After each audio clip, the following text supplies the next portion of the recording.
Chapter 388. Qin Guang held the mouse in one hand and refreshed Weibo continuously. He held his phone in the other hand and waited for the call to be connected. Wu Shan quickly got up and glanced at Wu Tong's closed bedroom before returning to his room. "Little Qin, what's up?" The change in the way he addressed Wu Tong could be seen. On the other end, Qin Guang grinned and did not mind. "Uncle Wu, I'm sorry to call you so late. But there's one thing I think I should talk to you about in advance." Wu Shan's heart skipped a beat and he instantly understood. "It seems like what I said to you before was for nothing." Qin Guang chuckled. "It's not for nothing. Uncle Wu, your life philosophy is certainly correct from the perspective of a person's future. Just tell me what's next. You're keeping me in suspense." Even Wu Shan felt that it was weird. He had only met Qin Guang twice and they didn't even exchange 10 words. But when he spoke to Qin Guang over the phone, he would subconsciously treat Qin Guang as a junior. Even though he had made it clear that he was not an obedient junior, Wu Shan was not particularly angry. Although this kid had saved Wu Tong's life, Wu Shan did not want to admit that the longer he got involved in the system, the more he envied Qin Guang's carefree personality. Whether it was helping him deal with the small fry Wang Ren last time, or indirectly dragging him to the opposite side of Su Lijing this time, although Wu Shan was a little troubled, he really did not want to blame him. Is there some kind of magic in this kid? My daughter likes him and I don't hate him. Wu Shan, who had never been superstitious, became superstitious. All right, I'll go to Wang Ren's ward tomorrow or the day after. No matter what, I have to make Su Lijing change his mind. I can't let my teacher and classmates be implicated by me. Qin Guang took a deep breath and said, "You know that Su Li didn't pursue this matter because of me. If you do this, it will make things very difficult for me." Wu Shan's voice sounded very calm. On the other end of the phone, Qin Guang grunted, "That's why I'm communicating with you in advance tonight, Uncle Wu. If you think it's necessary, you can make it clear to Su Lijing in advance and draw a clear line between us. I don't really understand things at your level. But you know, I don't want to make things difficult for you. Even if I'm the one being expelled, don't touch my teacher and other students. It seems that no matter what I say, I won't be able to change your mind. I'm a little curious. What do you have to make Su Lijing yield?" Wu Shan asked curiously. "I'm not afraid of you laughing at me, but public opinion." "Public opinion? This is indeed a good thing, but it's not something ordinary people can control. I'm afraid it won't have any effect on him." Wu Shan began to guide Qin Guang. "Uncle Wu, you don't have to worry about that. Anyway, I'll give it a try first. If it doesn't work, I'll think of something else. Since you've made up your mind and I can't persuade you, I'll wish you success in advance. However, you're still young. Listen to me, don't go to extremes. As for the impact this might have on me, you don't have to care about it. It's already happened anyway. Besides, since I've already protected you, of course, I won't go back on my word. This isn't just your fault. If I'm too weak, won't Su Lijing look down on me for no reason?" Wu Shan recalled Qin Guang's true abilities. Although he did not know how he did it back then, it was true that he had single-handedly killed all the tyrannical bandits with Shijio's strength. Such a person was equivalent to a huge time bomb. If he was really forced into a dead end, the consequences would be extremely serious. When Wu Shan said this, he looked in the direction of Wu Tong's bedroom. He really did not want to have to personally order the arrest of Qin Guang one day. Qin Guang grunted and hung up the phone. He lay back on the chair and pondered. Qin Guang did not know what Wu Shan would do. Deep down in his heart, he did not want Wu Shan to communicate with Su Lijing again. However, this idea seemed a little too selfish. He could not help but think that perhaps Wu Shan was right. Perhaps he really did not need to be so anxious. However, would retreating be useful? Would enduring make one live a happier life? Not necessarily. Back then, when the family's hot pot restaurant had an accident, Old Man endured it like this. However, the result that awaited the whole family was a hasty court judgment. They shouldered all the responsibility and were back to square one. Now, they had to bear millions of compensation debts.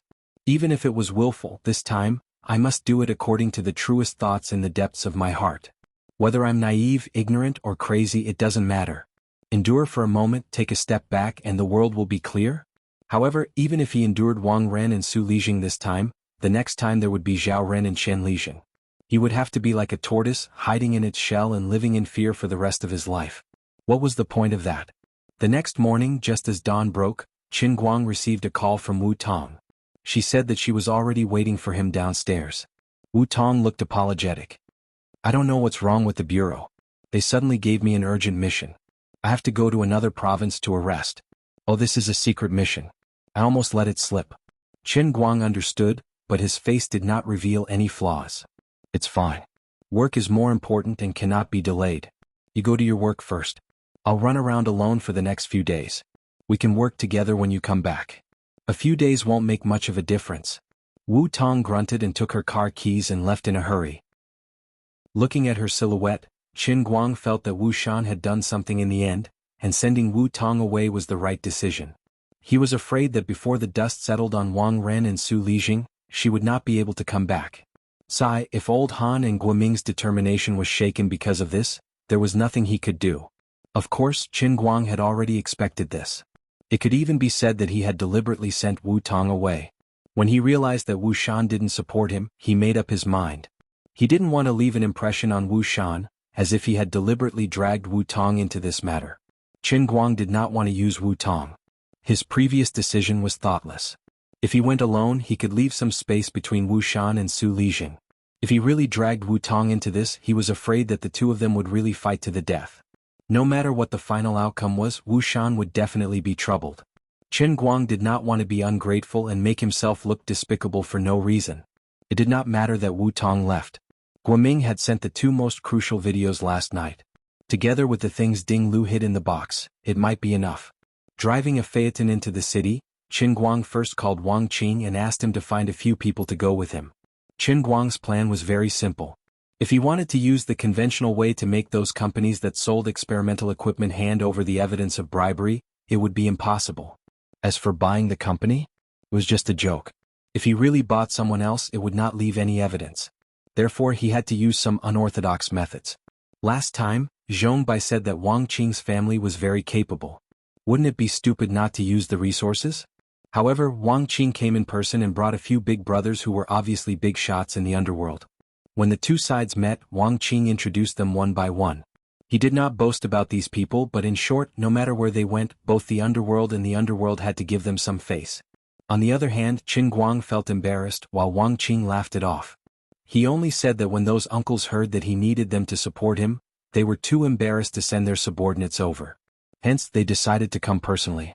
The most important thing to support was nothing more than face. Anyway, everyone had nothing to do, so the face of the old guy was certainly the most useful. Therefore, Qin Guang and Wang Qing wandered around the city for a whole day with this luxurious lineup that had not been seen in Wujing City for 10 years. They went to 8 companies in one breath. The super luxurious lineup was really useful. After a whole day, Qin Guang did not spend much effort to get copies or originals of checks, transfer records, and call recordings. Chapter 389. These things were the most solid evidence. Generally, experienced purchasing managers would not leave behind so many pieces of evidence. It was Wang Ren's fault. When he was in the Jinhuan school, he was used to bullying the students. When he came to the School of Chemical Engineering, he was still the same. He was arrogant, fearless, and did not take these suppliers seriously. He did not pay attention to any techniques, and as a result, these people secretly left a lot of evidence. Now they all fell into the hands of Qin Guang. After a busy day, Qin Guang did not return to school. Instead, he drove directly to the entrance of the Dechuan Province Hospital where Wang Ren was staying and found a hotel to stay. Tomorrow it was time to apologize. Before going to bed, Qin Guang first organized the information he collected during this time and wrote a long article on the hotel computer. This long article didn't have any special content.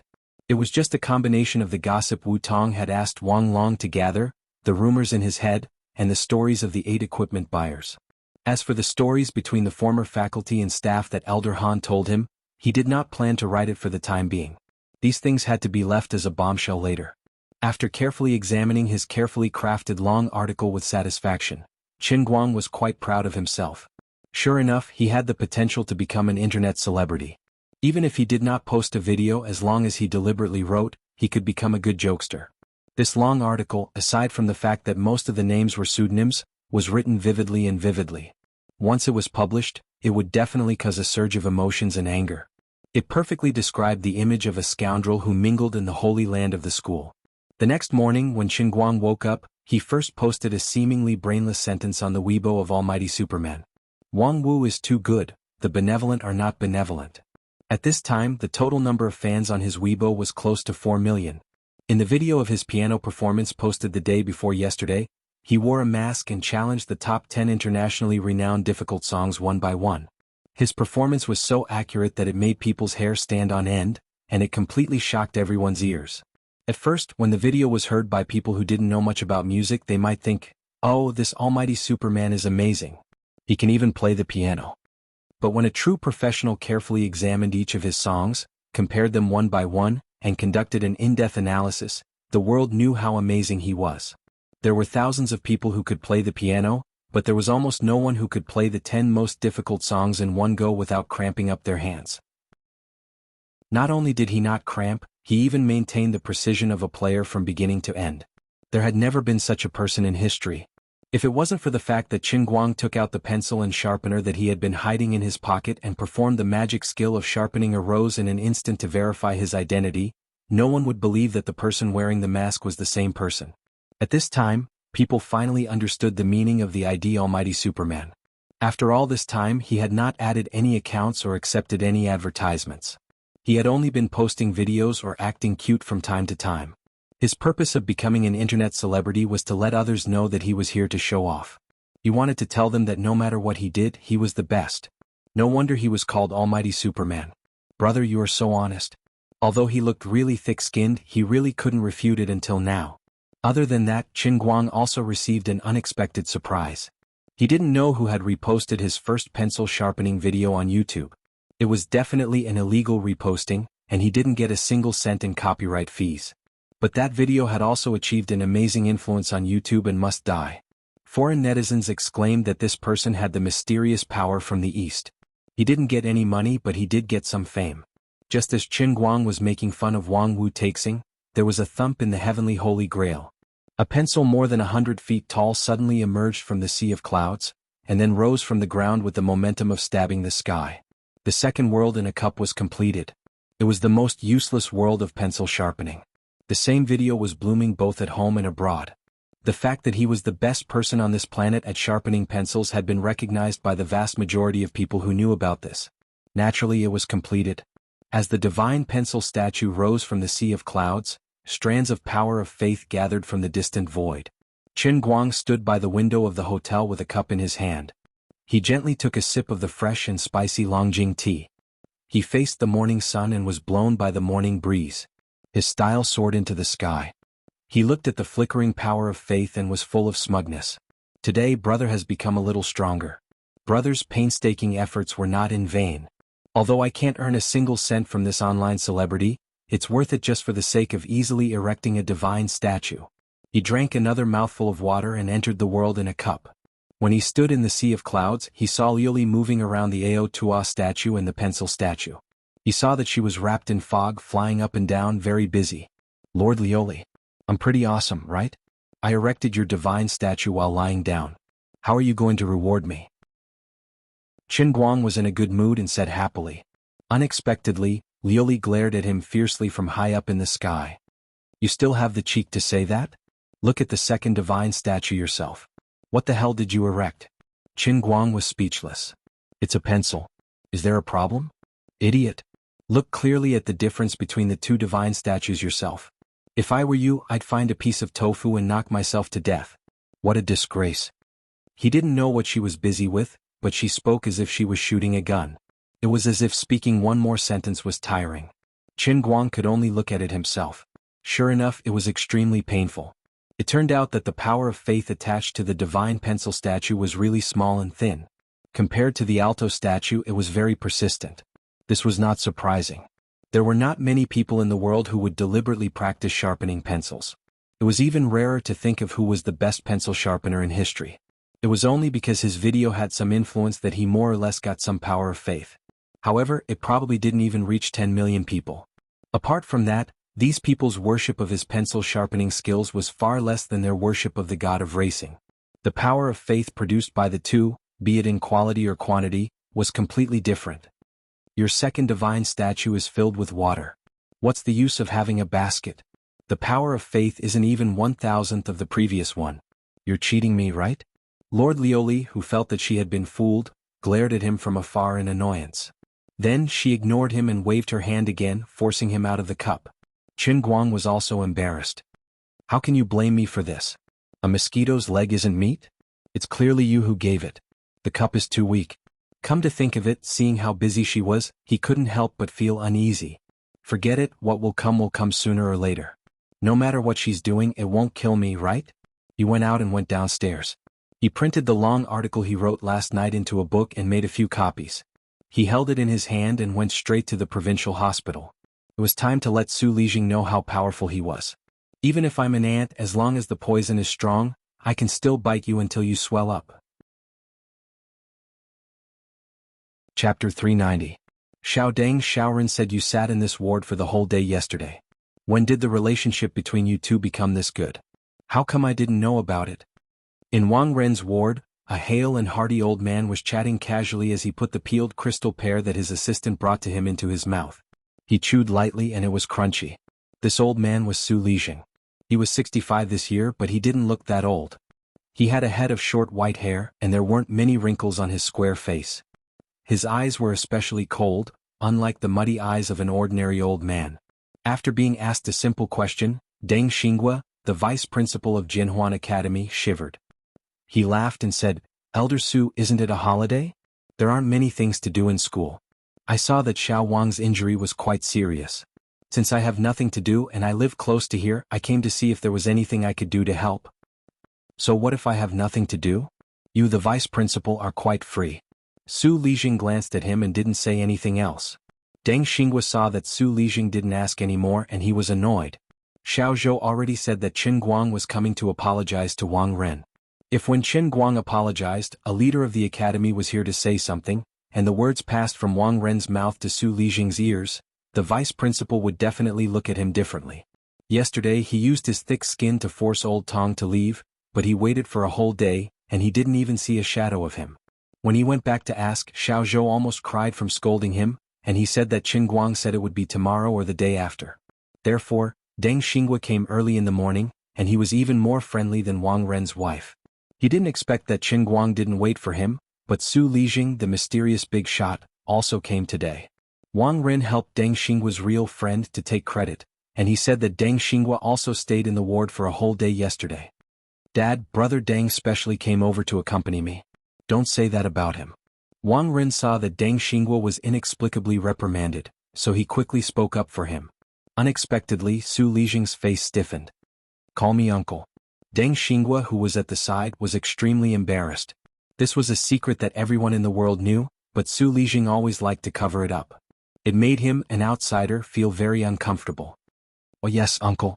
By the way, has that Qin Guang been fired yet? Why didn't you tell him to get lost? Wang Ren suddenly said, that bastard. Last time at the Jianhuan Academy, I tolerated him and let him do as he pleased. But this time he beat me up like this. Uncle, you have to help me. Su Lijing's expression turned cold again. Deng Xinghua, who was next to him, also looked at him eagerly. In fact, as long as he said the word, even if it was summer vacation, Deng Xinghua would definitely be the first to jump out and kick Qin Guang out of the school. Make decisions? I've already made a decision for you. Didn't you promise me when I asked you to go to the Institute of Chemical Engineering? Look at what you've done. If you want young girls, don't the Dechuan Academy of Fine Arts and the Music Institute have them? Isn't it better to be younger and prettier? Is your brain filled with shit? Why do you have to cause trouble for me in school? Su Lijing was furious and slammed the table. He was also angry. 2 days ago, Wang Ren had beaten up a student and sent him to the hospital. He hadn't even arrived at the hospital to see the situation, but Wu Shan had already called him. Just like what Wu Shan said, it was not easy to make Su Lijing give in on this matter. But in the end, Su Lijing gave Wu Shan face. In the end, he found out that Wang Ren was beaten up to the point that his face was almost disfigured. It took him a lot of effort to suppress the anger in his heart, but Wang Ren brought it up again in front of Deng Xinghua, an outsider. Wang Ren was inexplicably scolded. In his impression, this uncle of his was not like this before. He clearly told him to let Qin Guang go for the time being and start with other people first. Today he wanted to take advantage of Deng Xinghua's presence to settle the matter in one go. Why did he get angry? Elder Su, please don't be angry. I know about Xiao Wang's matter. It's not like what the rumors say. It's just people who are jealous of his ability to work and spread rumors. Xiao Wang went to the Institute of Chemical Engineering to work diligently. He is strict with the management of the equipment and is definitely not like what the rumors say. I've seen Qin Guang's student before. He has a violent temper and has a criminal record of beating people in school. It's not an exaggeration to say that he is notorious.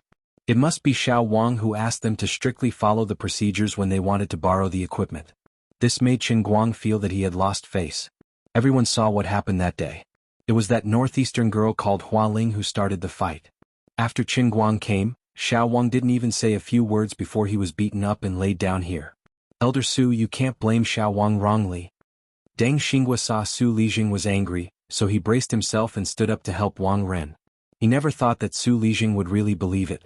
When Wu Shan negotiated with him, he didn't talk about too many details. Wu Shan didn't care what Wang Ren said or did to Zhongyu. He only wanted to discuss the conditions with Su Lijing. He will protect Qin Guang. So, Su Lijing actually didn't know the cause and effect of the matter.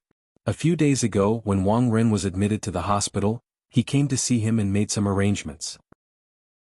Today was the first time he talked about this matter. Su Lijing replied, "That's true. That student called Qin Guang was too aggressive. But I have my own plans for this matter. You don't need to ask any more." Deng Xinghua also raised his eyebrows. He didn't expect that Su Lijing would accept his nonsense. "Old man, you really don't know what's going on. I was just pretending to be kind. Why did you believe me?" Even though Deng Xinghua had always been thick-skinned, he still felt his face turn red. It was no wonder. Not many people would dare to talk bad about Wang Ren in front of Su Lijing. Don't think that Su Lijing didn't just scold Wang Ren in front of him. In the past, when did this prince of the opposite sex get into trouble? Didn't this old man order someone to clean up after him? After all, he was his own flesh and blood, his only son. Even if his bones were broken, his tendons were still connected. "That's right. Uncle, look at my nose. I don't even know if it will grow back." Wang Ren pointed at his nose and said, "I can't take this lying down. All right, I have my own arrangements. After you leave the hospital, don't go back to school. I will arrange another job for you. Xiao Deng, come out for a while. I have some things to ask you about the school." Su Lijing stood up. Deng Xinghua followed him out with his head drooping. Su Lijing turned around and looked at him coldly. He took a deep breath and said, "Xiao Deng, I understand your work ability. When I arranged for Xiao Ren to go to the building loop school, I hoped that you would bring him to the right path. You have disappointed me." "Well, not only did I fail to flatter him, I even became the emperor's slanderous villain." Deng Xinghua felt wronged and helpless at the same time. What kind of person is Wang Ren? It's not like he became like this after coming to the building loop school. How can you blame me for this? It's you who spoiled him too much. That's why he became so lawless. Even I, the vice dean, have to follow behind him and flatter him. If I had a choice, I would also want to be a righteous person, okay? Even if his heart was about to vomit blood, Deng Xinghua didn't dare to refute. He could only nod and bow. "It's my fault. I will have a good talk with Xiao Wang in the future." At this moment, Vice Dean Deng suddenly saw a figure behind Su Lijing. His eyes suddenly lit up. The person who apologized had finally come. "Qin Guang, you finally came," Deng Xinghua said loudly with joy. Su Lijing turned around and saw Qin Guang standing behind him. Qin Guang also raised his eyes to look at the old man before him. Even without Vice Principal Deng's introduction, he could tell that this old man was the Vice Principal of the Su University, who had brought Wang Ren into the school's tumor. "You are Qin Guang?" Su Lijing frowned and looked down at Qin Guang. He suppressed his anger. These days he had heard this student's name many times. He really didn't expect that he would dare to appear in front of him. "Even if Wu Shan is willing to speak up for you, you are still a junior. You are too arrogant." Qin Guang didn't care about Su Lijing's scrutinizing gaze. He copied him and looked at the vice dean with a scrutinizing gaze. From this person, Qin Guang felt a pressure that he hadn't felt for a long time. It was even more oppressive than when Wu Shan came and went in a hurry. Immersed in learning all year round and holding power, Su Lijing had the aura of a person in a high position. He didn't need to say too much. A simple expression, a frown, and a focused gaze could make Xiao Xiaoxin feel fear. However, no matter how high your position is or how many things you have done, the Su Lijing I know is only Wang Ren's backing. That's all. He suddenly grinned. "You are Vice Dean Su? I have long heard of your name. Today you really live up to your reputation." Su Lijing frowned even more. Obviously, he didn't hear a trace of respect or fear from Qin Guang's tone. This was completely different from his impression of a student. The vice dean of a university was a completely different concept from the principal of a junior high school. Moreover, this was Gokyo University, one of the top 10 universities in the country. The older one grew, the more they understood the power of power. Didn't Wu Shan teach him how to be a proper person? Did he really think that I, Su Lijing, was a pushover that could be easily bullied? Didn't your parents teach you to respect your teachers? Su Lijing's face turned cold as he spoke again. Qin Guang smiled again. They did. I understand that it is natural to respect one's teachers, but they also taught me that some teachers don't need to be respectful. Although Su Lijing was an elder, his impression of Qin Guang was extremely bad before they met. Now he had only said one sentence, and he was already talking in such a tone that he even brought up Qin Guang's parents. Who the hell would be polite to him? Su Lijing was instantly enraged. Deng Xinghua saw that the situation wasn't looking good, so he quickly came over and patted Qin Guang's back, trying to push his head down. Elder Su, you misunderstood. The day before yesterday, Qin Guang told his form teacher, Teacher Zhou, that he felt guilty for hurting little Wang, so he specially came over to apologize. Chapter 391. He's here to apologize? Su Lijing, who was about to lose his temper, raised his eyebrows and looked at Qin Guang's dissatisfied face. He doesn't look like he's going to apologize. Deng Xinghua pressed twice, but Qin Guang's head didn't move. Deputy Dean Deng, let go. You can't press my head down. What are you here for? Su Lijing gradually became vigilant. He made a slight gesture behind his back, and the two men in black who had been standing at the door gradually moved forward. These two men had the aura of a soldier. As a member of the central think tank, Su Lijing was indeed equipped with military bodyguards. He knew that this young man had a bad temper and was very good at fighting. Su Lijing was an old man, of course he couldn't compete with the young man in physical strength. No matter how much power he had, he could still be knocked down with one punch. Seeing this, how could Qin Guang not understand what Su Lijing was thinking? Didn't Deputy Dean Deng say that I'm here to apologize? Facing the two approaching military bodyguards, Qin Guang's expression didn't change. Su Lijing hesitated again. He thought maybe this kid was warned by Wu Shan. Although I let him go this time, he still wants to ease the relationship? Therefore, his current unconvinced appearance was only due to his unwillingness to accept it. No wonder, no matter how rebellious a brat was, he would still have to listen to the words of an adult, right? Thinking of this, Su Lijing's old face showed a slight smile. Really? Well, I've received your apology. You can go now. Qin Guang shook his head. I hit Wang Ren. If I want to apologize, of course I have to apologize in front of him. Deputy Dean Su, how can you accept it on his behalf? I didn't even convey my sincerity. It's the same if you convey it to me. You can go now. No matter what, Qin Guang insisted on entering the ward. Su Lijing began to be vigilant. Could it be that this kid wanted to break into the ward and hurt Wang Ren? In fact, Su Lijing guessed wrong. Although Qin Guang wanted to strangle Wang Ren, he was not stupid. He knew what awaited him if he really did that. He had to go in because he had to tell Wang Ren and Su Lijing about what he had in his hands. That was the best way to achieve the best effect. At this time, Deng Xinghua also realized that the situation was not right. In his heart he was cursing little Zhou to death. King managed to convince me? CK, if you haven't settled it, you should have told me earlier. Why did I get involved in this mess? Am I not asking for trouble? Deng Xinghua grabbed Qin Guang's hand from the side and tried to pull him away. Qin Guang, are you done? Elder Su asked you to leave, so why aren't you leaving? Qin Guang turned his head and looked at Deng Xinghua.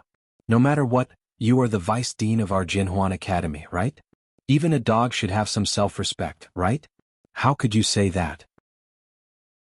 Without waiting for Deng Xinghua's expression to change, Su Lijing shouted, Qin Guang. Think about it carefully. Who are you? If you are not Wu Shan, why are you standing here talking to me? Don't think that just because I agreed to let you go, you don't know what's good for you. Wu Shan's face is not that useful. Qin Guang was confused. Didn't Uncle Wu communicate with you? Communicate with what? This time it was Su Lijing's turn to be confused. Qin Guang suddenly understood. For a moment he didn't know what to think. He thought that after Wu Shan heard his statement he would immediately contact Su Lijing to clear his name, but in the end he didn't do anything. Forget it. You have already apologized. You can leave now. Su Lijing waved his hand and ordered them to leave. The two military bodyguards understood and suddenly rushed forward. They each reached out and wanted to grab Qin Guang's shoulders and throw him out. Qin Guang hadn't achieved his goal today. How could he throw him away so easily? He originally wanted to talk nicely, but he didn't expect that he still had to fight. After stuffing the printed books into his trouser pocket, Qin Guang immediately made his move. His left and right fists punched the chest of the two military bodyguards at the same time. The two of them were quiet and didn't show their abilities. However, since they were sent to be Su Lijing's bodyguards, they obviously had some real skills. The two of them looked disdainful. They didn't dodge, but both of them locked their hands in front of them. They planned to grab Qin Guang's fists. However, they didn't expect a huge force to come. How could the two of them hold Qin Guang's arms? Qin Guang's fist shook off the two's hands and landed on their chests. The two of them let out a muffled groan. They felt that their chests were so tight that the air in their lungs was almost sucked out by Qin Guang's punch. The two of them retreated at the same time and hit the wall of the hospital. The two professional soldiers endured the discomfort in their bodies and immediately wanted to grab their guns. Su Lijing saw that the situation wasn't looking good and quickly shouted, "Enough! Stop!" He was very clear about the standards of his two bodyguards. They weren't just there for show. They were the real elites. However, under Qin Guang's fists, the two elite bodyguards couldn't even withstand a single move. They were both knocked back with a muffled groan.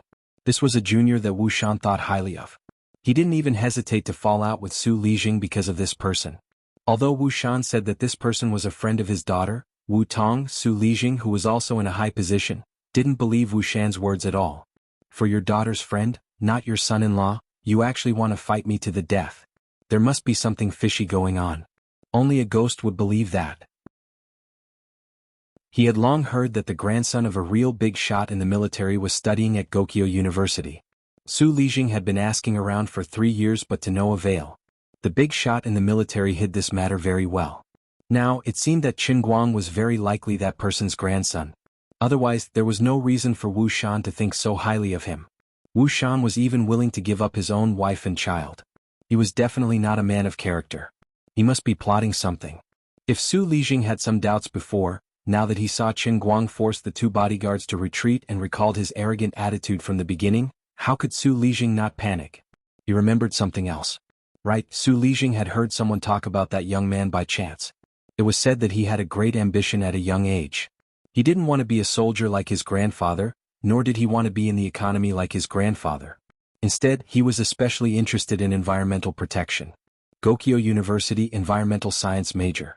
That's right, it's Qin Guang. No wonder he was a big shot in the academic world. His brain was really good.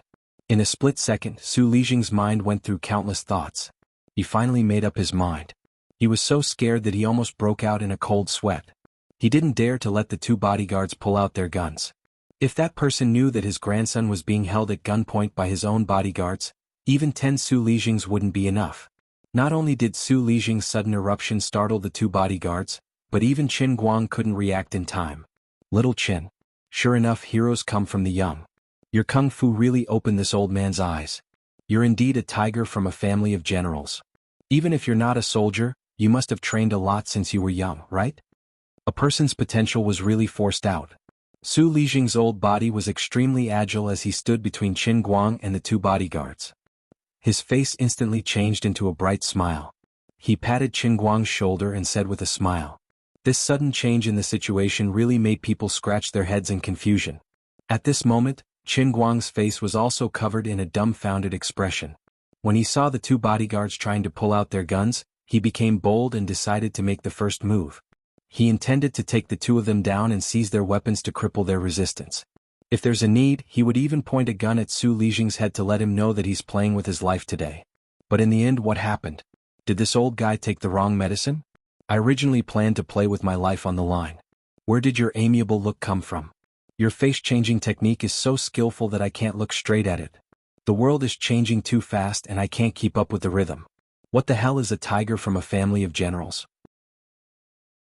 Logically speaking, my dad was indeed a soldier. If the cook squad leader can also be considered a general, then I'm indeed a tiger from a family of generals. Seeing that Qin Guang was stunned, Su Lijing thought that he had guessed correctly and was very proud of himself. In the huge Sichuan province, dozens of people with the same status as him knew that the kid was hiding his identity and studying in Gokyo University. They all racked their brains to dig him out and only hoped that from now on, they would exhaust their wisdom to hug a thigh. But these people all had no way to hug a thigh, and now he had unexpectedly caught him. No wonder this kid was so reckless and fearless. You can indeed be fearless. In the whole country there are not many people who can make you fear. If there are, then most of them must be in Yanjing City. In Wujing City you should be able to do whatever you want. To be able to dig you out from the tens of thousands of students in Gokyo University, Wang Ren's beating was worth it. Vice Principal Su, please excuse me. Then, can I go and apologize to Wang Ren now?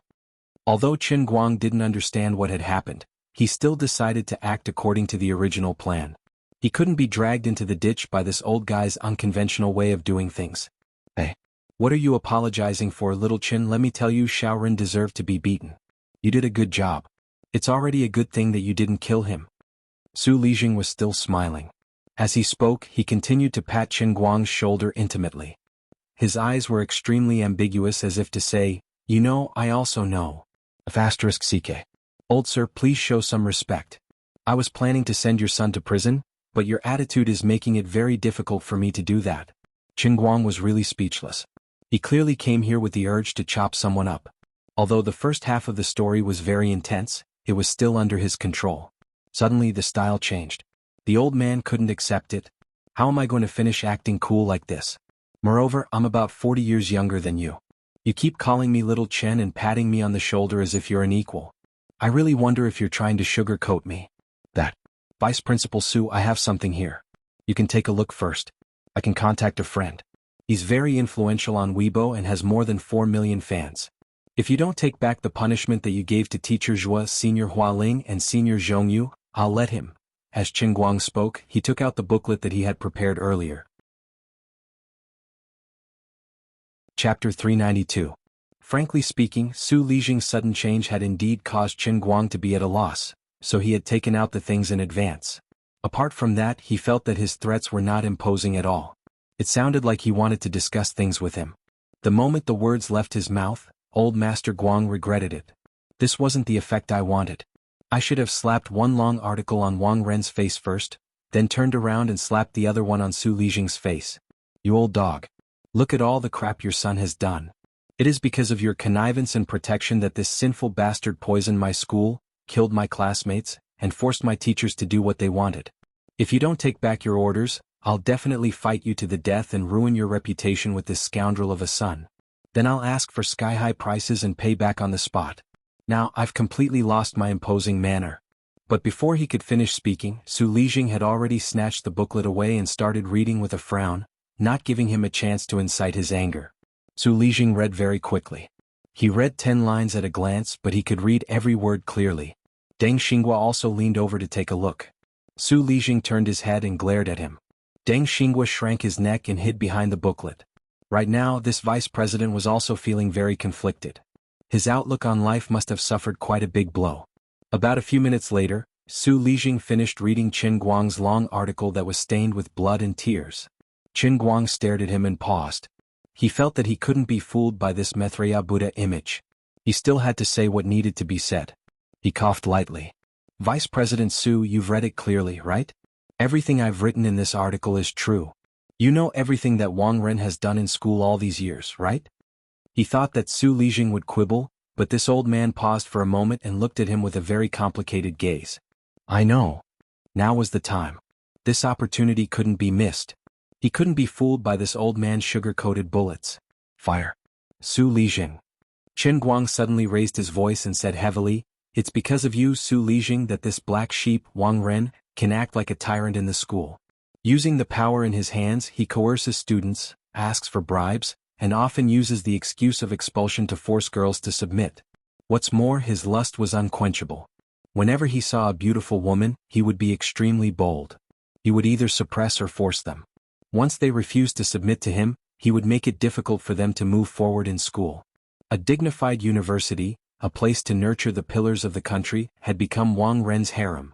Their learning is corrupted, and their morals are no longer what they used to be. Even the leaders of the academy have become people like Deng Xinghua, who fawns on the rich and powerful and flatters them. As a scholar, you should have taken the responsibility of researching knowledge as your duty, but you planted a son in the school and allowed him to do whatever he wanted. What do you take the school for? Where do you place the 40,000 teachers and students in the school? Do you have any sense of shame on your old face? Are you worthy of the country's trust in you? How could he live up to his reputation as a scholar? How could he live up to his position as the vice principal? In the end, Qin Guang did not bring out the 3 bombshells of Ding Lu, the young nurse, and the student who was beaten into a vegetative state. These 3 matters were the final hammer that he planned to use to send Wang Ren to hell. If he exposed them in advance, Su Lijing would be prepared for it. He did not say it now because he wanted to pretend that he did not know anything in front of Su Lijing to reduce his vigilance. Su Lijing was scolded so harshly that he was momentarily stunned. He looked at Qin Guang in a daze. He thought to himself, how could a prince with such a high status purposely inquire so much about Wang Ren and stand in front of me to scold me? Could it be that the higher-ups were already dissatisfied with this matter, but they thought of the practical things I've done all these years and the contributions I've made, so they didn't want to reprimand me in person, so they simply sent a junior to remind me? Deng Xinghua, who was at the side, did not know what Su Lijing was thinking about. He was completely shocked by Qin Guang's scolding and quickly jumped out. Qin Guang, shut up. How could you be like this to Su? Vice Dean Deng was only halfway through his sentence when Su Lijing turned around and fiercely slapped his face. Deng Xinghua. Wang Ren has become more and more impudent in Jinhuan Academy all these years, and it's all because of your scoundrel friend. You shut up. Get lost. Deng Xinghua was in pain from this slap. He did not understand what was going on, but he felt a chill in his heart when he saw Su Lijing's eyes that looked like he wanted to eat someone. Everything was done by Wang Ren, and I only cleaned up his mess under your suggestion. Why does it sound like I'm the main culprit from your tone? This is not good, right? I can't accept this. But no matter how dissatisfied he was, Deng Xinghua did not dare to say a word of rebuttal. Qin Guang only looked at Su Lijing's performance coldly. He knew that Deng Xinghua's slap was for nothing, and he also knew that Su Lijing might be deliberately shirking responsibility. What kind of joke is this? One Deng Xinghua dared to make Wang Ren so crazy? Is it possible? Aren't you the one he's really relying on, Elder Su? Get lost. Su Lijing shouted at Deng Xinghua again. Deng Xinghua knew that he could not stay here any longer, so he quickly shrank his neck and ran away. When this person was far away, Su Lijing turned around and looked at Qin Guang. I know I was wrong. Qin Guang was at a loss again. This person was too straightforward, wasn't he? I will reflect on this matter, and I will also make Xiao Ren reflect on his mistakes behind closed doors. Thank you, little Qin, for reminding me. Actually, other than the things you wrote on the list, there are other things that I know that you should be clear about. You didn't say it because you didn't want to make things too difficult for me. I understand. As for how Zhuo Jingxi and the others will be dealt with, I will inform them. Anyway, thank you. Su Lijing looked at Qin Guang, his attitude extremely sincere. Reflect? That's it? Qin Guang felt a chill in his heart when he heard this. The things that Su Lijing said he didn't say were probably referring to the misfortune of Ding Lu and the others. 2 lives, a young man's life, and so many staff members of the academy who had been corrupted by Wang Ren's methods of profit or coercion. Students who were supposed to be the pride of the heavens had been ruined by your good son for the rest of their lives. Is that all you have to say is reflect on your mistakes? Is that all you have to do is reflect on your mistakes behind closed doors? Su Lijing, the look of repentance on your face not only doesn't make me happy, but it also makes me especially disappointed. Do you know how many people your son has ruined? I don't approve of only reflecting on his mistakes. Shouldn't he receive the punishment he deserves? This kind of person, it wouldn't be too much to feed him a bullet, right? I think that Wang Ren should go to jail, Qin Guang said tentatively. Su Lijing was stunned. He stared at Qin Guang for a long time. That can't be right? Qin Guang suddenly laughed. You really think so? Chapter 393. Su Lijing was creeped out by Qin Guang's smile, but he was wary of Qin Guang's identity as a tiger from a family of generals, so he did not know how to answer him. No matter what, I'm considered a meritorious official, right? It's wrong to indulge the younger generation, but it didn't cause too much damage. Qin Guang suddenly felt that he had nothing to say to this person. Even though Wu Shan was a typical official, at least he still had justice in his heart. Su Lijing, on the other hand, stood at the other extreme. He and Su Lijing had different goals and could not work together. Forget it, I'll just take care of the rest one by one. Why waste my breath on Su Lijing? Anyway, I've achieved my goal, haven't I? Fine, I won't argue with you. That's it. Just now you said that you'd better cancel the punishment for my teacher and classmate. Qin Guang threw down this sentence and prepared to leave. At that moment, the ward door suddenly opened. Wang Ren seemed to have heard the commotion outside. He did not seem to understand the situation. Earlier, when he was alone, he heard Qin Guang's voice. He remembered that Deng Xinghua vaguely mentioned that Qin Guang was coming to apologize. Therefore he could not sit still on the bed. He hated Qin Guang to the core. If he had the chance, he wanted to step on Qin Guang's face. Now you actually came to me? How can I let you go just like that? Even though Wang Ren could not understand why Su Lijing refused to agree to his request to fire Qin Guang, but since that brat came to ask for a beating, it was not too much for him to go out and vent his anger, right? Therefore he opened the door and saw Qin Guang. He used about 5 seconds to organize his words and decide on his next move. Qin Guang. He grinned and shouted Qin Guang's name. He raised his hand and wanted to give this thorn in his flesh a tight slap. His hand was raised in midair, but Qin Guang had already turned around and looked at him coldly. Wang Ren thought, you came to apologize without any sincerity. What do you mean by that look? Aren't you quite capable? If you have the guts, why don't you make a move now? Do you dare to make a move in front of my dad's bodyguards? No matter how good you are at fighting, can you beat the bodyguard sent by the army? Wang Ren was so excited that he raised his hand higher and higher. His chest was filled with anger and hot blood. Now you know to apologize? Too late. I will kick you out of the school first and then crush you to death bit by bit. Then he waved his hand, completely not noticing that Su Lijing's face had turned pale, nor did he notice that Qin Guang was staring at him as if he was looking at a dead fish. He also didn't notice that the 2 military bodyguards he was relying on didn't dare to look at Qin Guang from beginning to end. In the end, his hand didn't hit Qin Guang's face. Instead, he felt a dull pain in his chest. Then, his fat body flew in the direction of the ward's door, and then he fell hard into the ward. His back hit the floor cabinet, making a loud noise. Then there was a series of cracking sounds on his back. He didn't know which bone was broken. Wang Ren used a little strength to stand up, but there was a heart-wrenching pain in his back. He couldn't move. He wailed. Qin Guang slowly retracted his foot that was in midair, turned around to look at Su Lijing and shrugged. You can't blame me for this. The expressions on Su Lijing's face were too colorful. There was anger, confusion, panic, and perhaps a trace of unwillingness. Qin Guang thought he would be furious, but instead he took a deep breath. It's okay. Good kick. Xiaoren deserves it. At that moment, a man in military uniform suddenly stepped out of the elevator. He stared and saw the 2 military bodyguards standing beside Su Lijing. He said loudly, Zhao Hu, why did you two send a distress signal for no reason? I was busy here and I was the closest to you, so I threw it over. This Zhao Hu was one of Su Lijing's bodyguards. He looked at the newcomer with a bitter face. Captain Xue, it's a misunderstanding. It's a misunderstanding. This person was Xuelin. She knew Su Lijing. She first nodded at him. Greetings, Elder Su. At that moment, Qin Guang turned around. Xuelin turned her head and saw him. Brother Qin Guang? Why are you here? Qin Guang glanced at Xuelin. His mind was a mess. He seemed to have seen this person before, but he couldn't remember his name. Who are you? I'm Xuelin. Did you guys just fight? No wonder Zhao Hu sent a distress signal in a panic. These 2 people are still alive. Thank God. Last time when he exchanged blows with Qin Guang, Xuelin was defeated without any resistance. He admired the strong the most. Now his tone was naturally filled with respect and some joy. Qin Guang impatiently waved his hand and turned to leave. Don't bother me. I'm not in a good mood. It was rare for Xuelin to block Qin Guang. How could she let him go so easily? Brother Qin Guang, wait a minute. I want to learn inner force. Qin Guang suddenly turned his head. His Qilin arm attacked. He punched Xuelin's stomach. This white-faced guy was caught off guard. He was hit by Qin Guang's punch. He covered his stomach and squatted down. How could he keep up with Qin Guang? After punching him again, Qin Guang was in a good mood. He really couldn't stand Su Lijing's attitude of, we are the superior.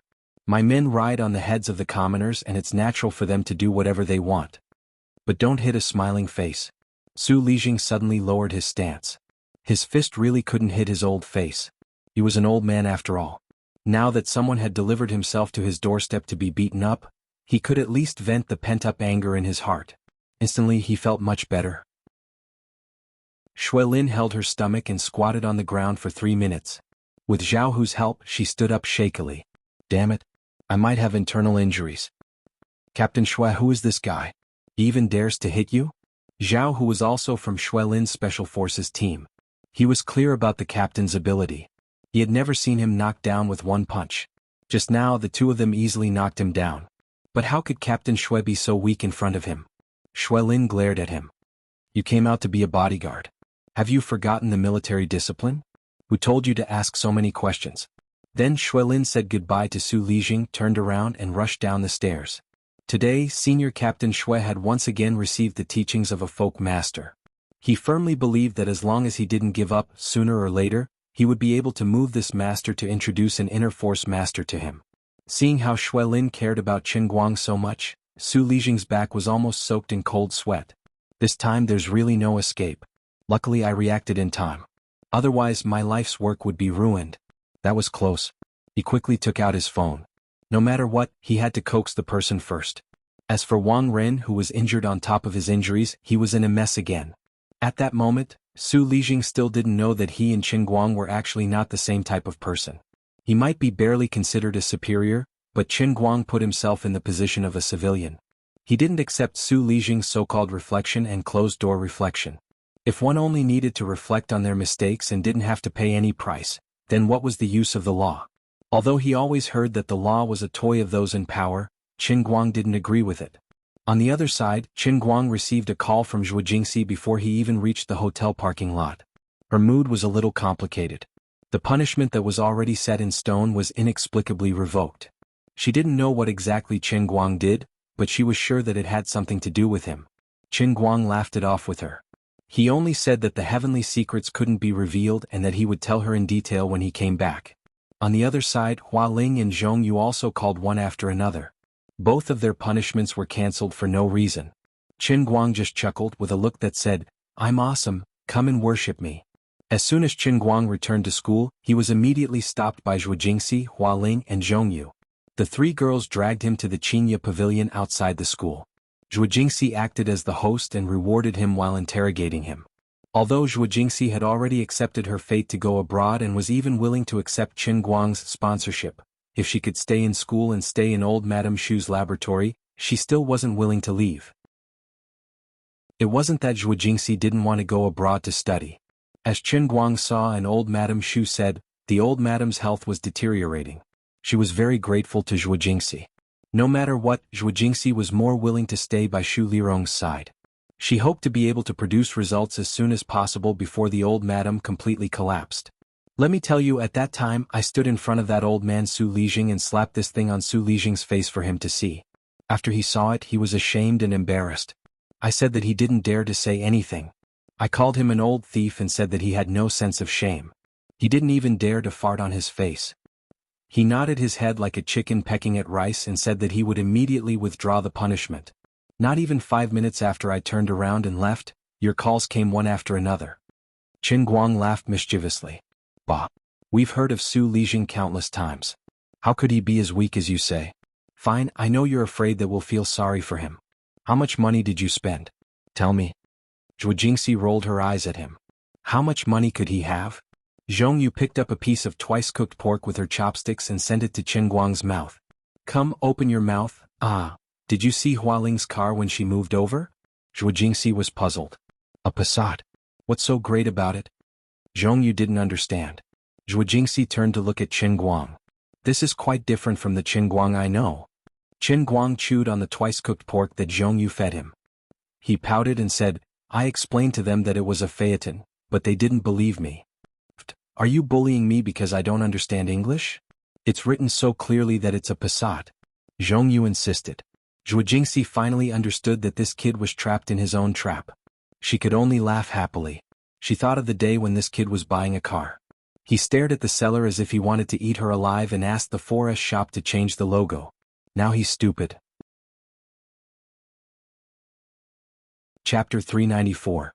Qin Guang rolled his eyes at Zhuo Jingxi's laughter and stopped struggling. He waved his hand and said, I really didn't spend any money and I can't possibly compensate Su Lijing. He doesn't care about this bit of money, and I wouldn't do such a despicable thing. Also, I do have some connections that can protect me, but Su Lijing insisted that he wanted to vent his anger on you guys, so there's no room for negotiation. I really thought he was something, but after I went there he was very tough and overbearing at first, and he had 2 bodyguards with him looking cool and handsome. But I beat up his 2 bodyguards first and he immediately chickened out. Then I kicked Wang Ren again and that bastard's spine was probably broken, but Su Lijing said it was a good kick. It's not just you guys who don't understand, even I don't know what's going on. Alright, no matter what, the result is a happy ending, so let's not care about the details. Zhongyu patted the table. Come, let's have a toast to celebrate our General Chen's victory. At this moment, Hua Ling, who had just finished reading the booklet, put down a few pieces of paper and looked up at Chen Guang. Why isn't there anything about little Lu in here? The atmosphere in the private room suddenly cooled down. Although Hua Ling also knew that she shouldn't mention sad things when everyone was happy, this matter was stuck in her throat, and she had to get it out. Chen Guang first looked at everyone, then suddenly downed a large glass of wine. I didn't mention it now because I can't let Su Lijing be on guard, but this matter isn't over yet. Senior Hua Ling, when you all settle down, we'll go to Senior Ding Lu's hometown. This was another night of drinking with the three women, and Chen Guang was very tired. He divided them into 3 batches before he finally carried them all back to Zhuo Jingxi's house. Fortunately, it wasn't very far. But it wasn't completely without benefits. Towards Hua Ling and Zhongyu, of course, he wouldn't act recklessly. But as for Zhuo Jingxi, he wasn't so polite. Anyway, he had already taken advantage of her.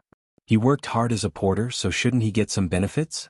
Unfortunately, Hua Ling was now living in Zhuo Jingxi's house and occupying the living room. Even if he had the heart to kill the thief, he was powerless to do anything about it. All he could do was casually take advantage of her and return home with his tail between his legs. In fact, sometimes Chen Guang looked down on himself. Why can't I control my hands? To think that he trusted him so much that he could get drunk in front of him without the slightest bit of vigilance. Weren't you testing the old man's character? I'm not kidding. I can't stand the test. The next morning, Zhuo Jingxi and the other 2 returned to the school's laboratory. Old Madame Xu had personally called to invite them. Luo Jin had arrived early. He didn't know what had happened. Inexplicably, the demerit punishment on his head was gone. He was also at a loss. When he received a call from Zhuo Jingxi informing him to come to the laboratory, he was even more confused. Teacher Zhuo, what's going on? Luo Jin was puzzled. The 3 girls looked at each other in unison. It was the straightforward Zhongyu who said, "It's nothing. Senior brother Luo, just treat it as a dream." After saying that, the 3 girls went back to their own work. Because of Su Lijing, the experiment had been stopped for 2 days. There was a lot of backlog of work and they were indeed very busy. Of course, it wasn't that they were so busy that they didn't have time to say a word. It was just that the 3 of them really didn't want to talk to Luo Jin. With Chen Guang as a mirror, there was no need to say much about Luo Jin's character. Luo Jin suddenly felt that he was no longer a person in this laboratory. He was not wrong. When the next semester started, Zhuo Jingxi really planned to change to another graduate student. In any case, there were already 3 girls in the laboratory, so she might as well change all of them to a female army. As for Chen Guang, he went to a tea house near Vice Principal Han's residential area. After sitting and waiting for a while, Guoming and Old Man Han arrived one after another. Guoming's eyes were filled with excitement. "Are you ready to move? I can do it any time." Old Man Han also suppressed his excitement. "I have been secretly asking around in the academy for the past few days. Many people are starting to get restless. I don't know what happened, but I heard that Deng Xinghua had offended Su Lijing. Yesterday, Old Tong and Principal Ku had an appointment for a long time. I guess this matter has something to do with Su Lijing. Also, why did Su Lijing suddenly revoke the punishment given to Xiao Zhua and the others? What else have you been doing these few days?" Chen Guang looked at the 2 extremely excited people. After thinking for a while, he still couldn't hide it from them. So he told them the truth about Wu Tong being sent away. As for the rest, he didn't need to explain it too clearly. It was as if a bucket of cold water had been poured over their heads. "Maybe the 2 of you have misunderstood. The Martial Arts Bureau wanted to do this with me and let Wang Ren receive the punishment he deserved. However, the Martial Arts Bureau didn't seem to support it and sent her away. But no matter what, I have made up my mind to do this. As for the 2 of you, I understand your difficulties. I can't be too selfish and only care about myself. I can't be too selfish and think about dragging you into this." Unknowingly, Chen Guang, a 3rd-year student, didn't behave like a student in front of Old Man Han, a deputy dean, and Guoming, a former director, and now an executive of a listed company. Instead, he behaved like a peer. When the 2 heard this, they were silent for a long time.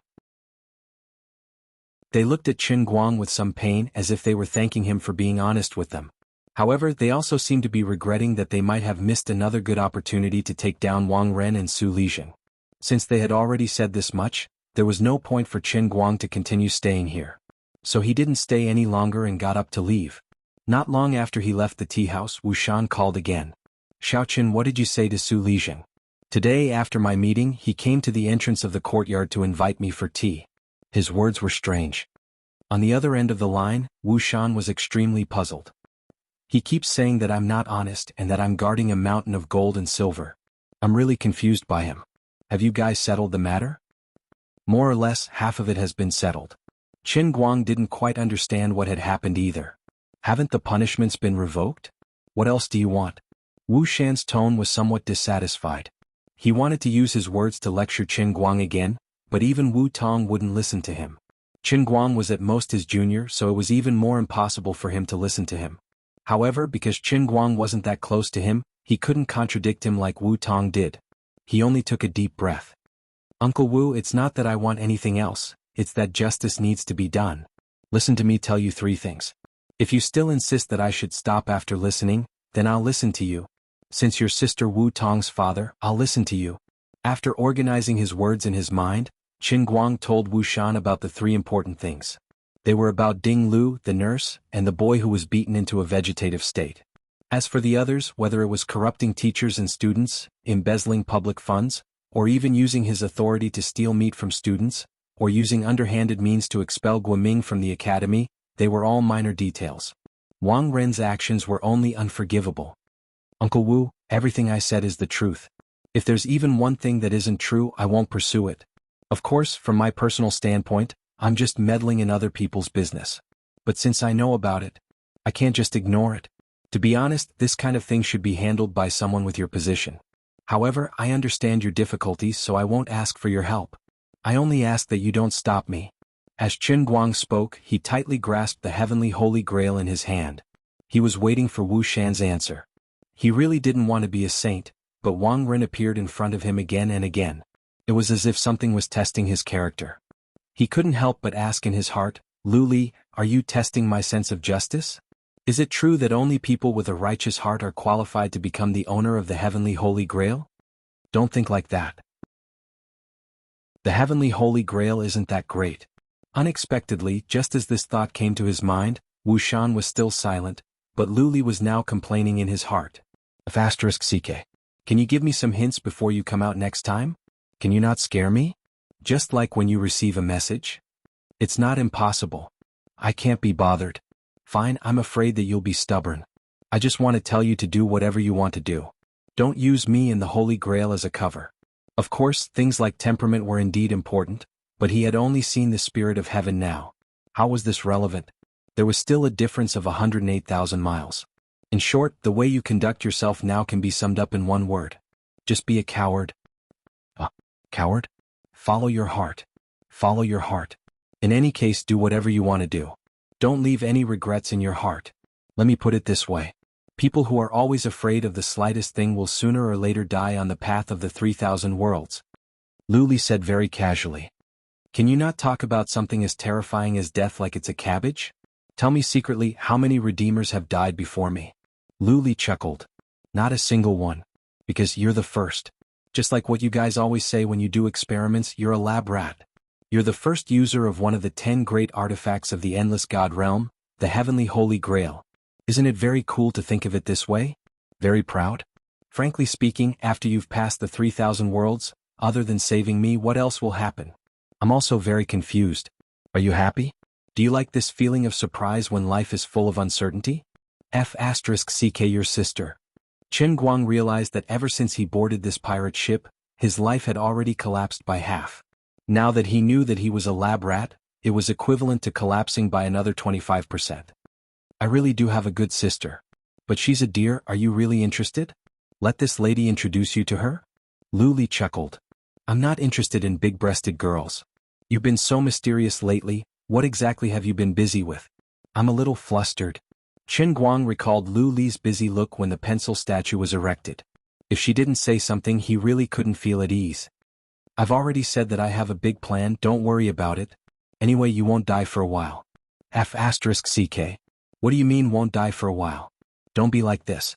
You always have to make big news, this big brother is very tired of being a redeemer, okay? I can't be bothered with you, dog-biting Lu Dongbin, you don't know how to appreciate my kindness. Lu Li had always been impatient when talking to Qin Guang. She ran away after a few sentences, causing Qin Guang to grit his teeth in hatred, but there was nothing he could do. On the other side, Wu Shan finally made a decision. He took a deep breath and said heavily, "To be honest, before you mentioned this to me, I didn't think that things would be this bad. Su Lijing is indeed a little too much." "Then Uncle Wu, do you understand now? What do you think I should do?"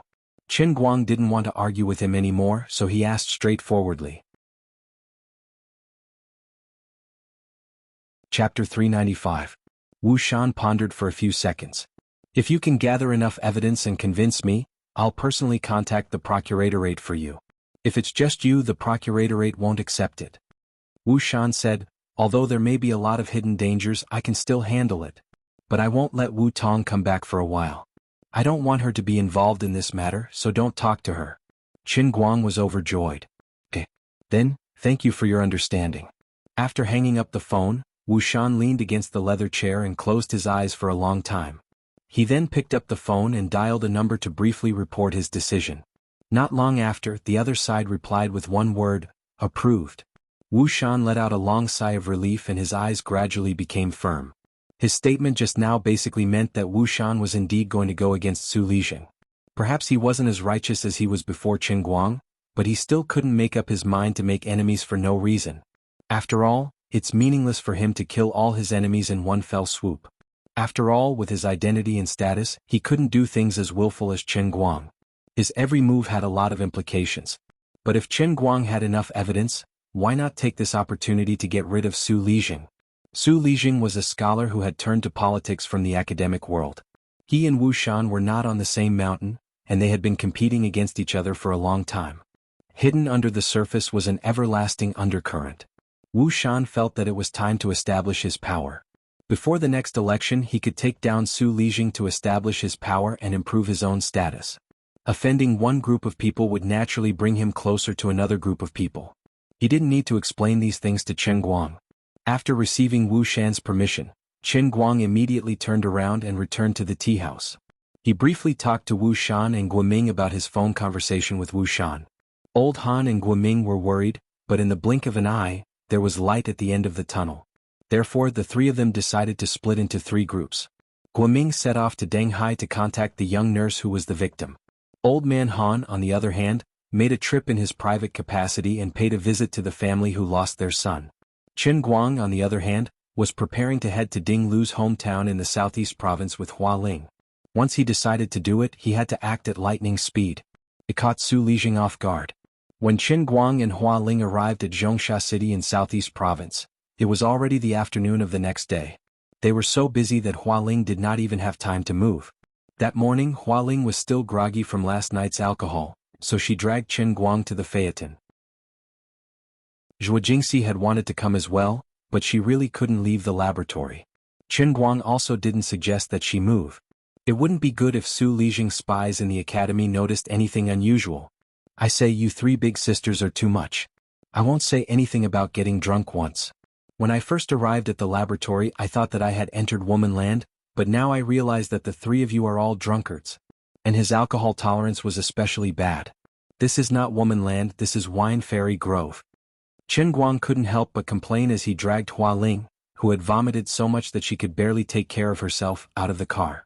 Hua Ling put one hand on the telephone pole. "Can you blame me? The ups and downs of life come too fast. Normal people can't stand it, right? Do you think everyone is as insensitive as you?" The two of them rested for a while in Zhongsha City in southeast province, and then continued to Yanting County. Ding Lu's hometown was located in a rather remote mountain village in Yanting County. Unexpectedly, the highway from Zhongsha City to Yanting County was only half built. After getting off the highway, they turned into a provincial road. Now they were in trouble. Who would have thought that this provincial road could actually change Qin Guang's understanding of bad roads? Even the god of racing had to kneel on the ground and sing surrender when encountering this kind of muddy road. At this moment, Qin Guang only hated that he didn't buy a Wrangler SUV. Although the phaeton was good, it didn't have a lot of territory. Hua Ling, on the other hand, was calm. After the alcohol gradually dissipated, she became quite talkative. She pulled Qin Guang and bragged about all kinds of interesting things she had seen and heard in northeast China. When she was happy, she even sang a song. To be honest, Sister Hualing, your singing is no better than Deputy Director Han's. Chen Guang almost broke down because of Hualing. Hualing asked curiously, when have you ever heard Deputy Director Han sing? Forget it. I shouldn't have mentioned this to you. Chen Guang quietly turned on the car stereo and played a classic song. He turned the volume up and managed to calm Hualing's broken voice. They had originally planned to drive to Yanting County before tonight, but because of the terrible road conditions, they finally arrived at Lingshan County, which was adjacent to Yanting County, when the sky was completely dark. It was about 40 kilometers away from their destination. The two discussed for a while and decided not to leave. They would continue their journey tomorrow morning and rush there through the night. On one hand, Chen Guang was too tired. On the other hand, Ding Lu's family was probably already asleep.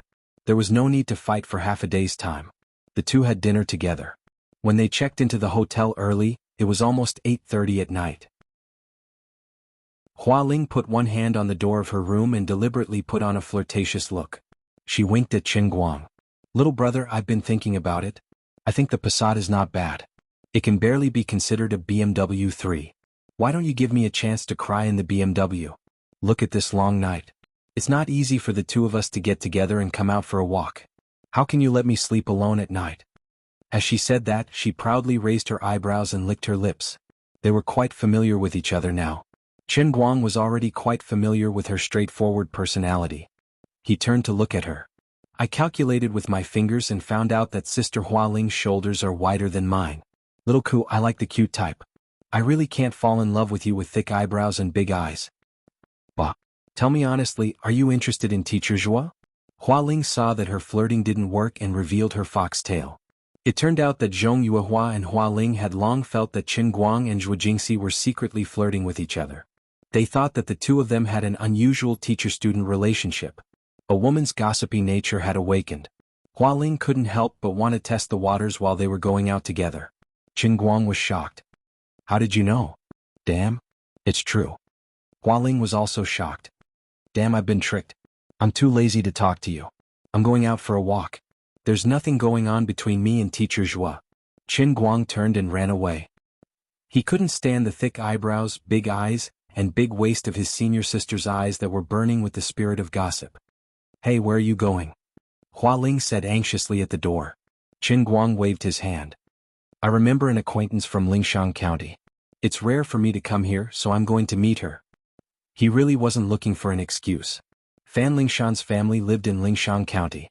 After confirming that he couldn't reach Yanting County tonight, he made up his mind to visit that family while he was here. Ever since the kidney transplant surgery, he hadn't contacted Fan Lingshan's family for more than a month. He didn't know how the aunt who donated the kidney was doing. He couldn't say that he didn't know how to be grateful after giving money to others. Money was just a worldly possession, and it couldn't compare to 1/10,000th of the kindness of a kidney donation. When the call went through, Fan Lingshan's voice on the other end sounded like she was crying. The fruit supplement bag that Chen Guang was holding fell to the ground with a thud. That aunt had just passed away. Chapter 396. After hanging up the phone, Fan Lingshan's sobbing voice still echoed in his ears. He really didn't expect that the auntie would be gone forever after not seeing her for a month. He wasn't that sad. After all, he had only met that auntie a few times and didn't even speak much to her. In order to get that auntie to donate her organs, Chen Guang even offered a sky-high price and gave her all the benefits he deserved. He didn't owe her anything. But now that he knew that she had really passed away, Chen Guang only felt extremely disappointed. Compared to many people, the first half of his life wasn't that lucky. He was a second-generation rich kid, but his family suddenly went bankrupt and his mother fell seriously ill. But he was even luckier. At the most difficult time of his life, Lu Li descended from the sky with the heavenly Holy Grail. Although the divine emperor was very deceitful, he was still helping him while tricking him. In just 2 months he had already turned over a new leaf. So compared to Fan Lingshan, his luck couldn't be mentioned in the same breath. The greatest pain in the world was when a child wanted to take care of himself but his parents didn't. He had gone through all kinds of difficulties and dangers to save his mother's life in the end. But Fan Lingshan's mother's illness was different. Modern medicine hadn't reached the point where it was possible to replace a person's head, so there was no cure. He casually threw the fruits and supplements to the beggars by the roadside. He then bought a flower basket and wrapped a thick stack of cash in plain paper. Then Chen Guang jogged back to the hotel. Before he left, he called Hua Ling and told her that he didn't know when he would be back at night. He told her to be careful and not to open the door easily.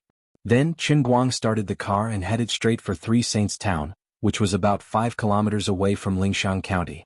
Fan Lingshan's mother's mourning hall was placed on the main street of the town. It could be seen about 200 to 300 meters away.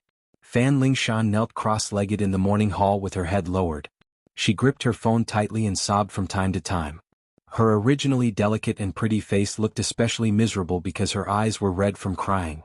People kept talking in her ears. Fan Lingshan's eyes were a little numb, confused, and at a loss of what to do. In these 3 days she had seen too many things that were beyond her knowledge. 3 days ago, after struggling for a long time, his mother finally ended her painful life. Fan Lingshan would always remember the words she said to her as she clutched her hand tightly before she died. No matter what others said. Money you can't let go. He couldn't let go of a single cent. Even if you really want to help a relative in the future, at the very least, you can't say anything before you graduate from university. Fan Lingshan didn't quite understand why her mother would make such an arrangement.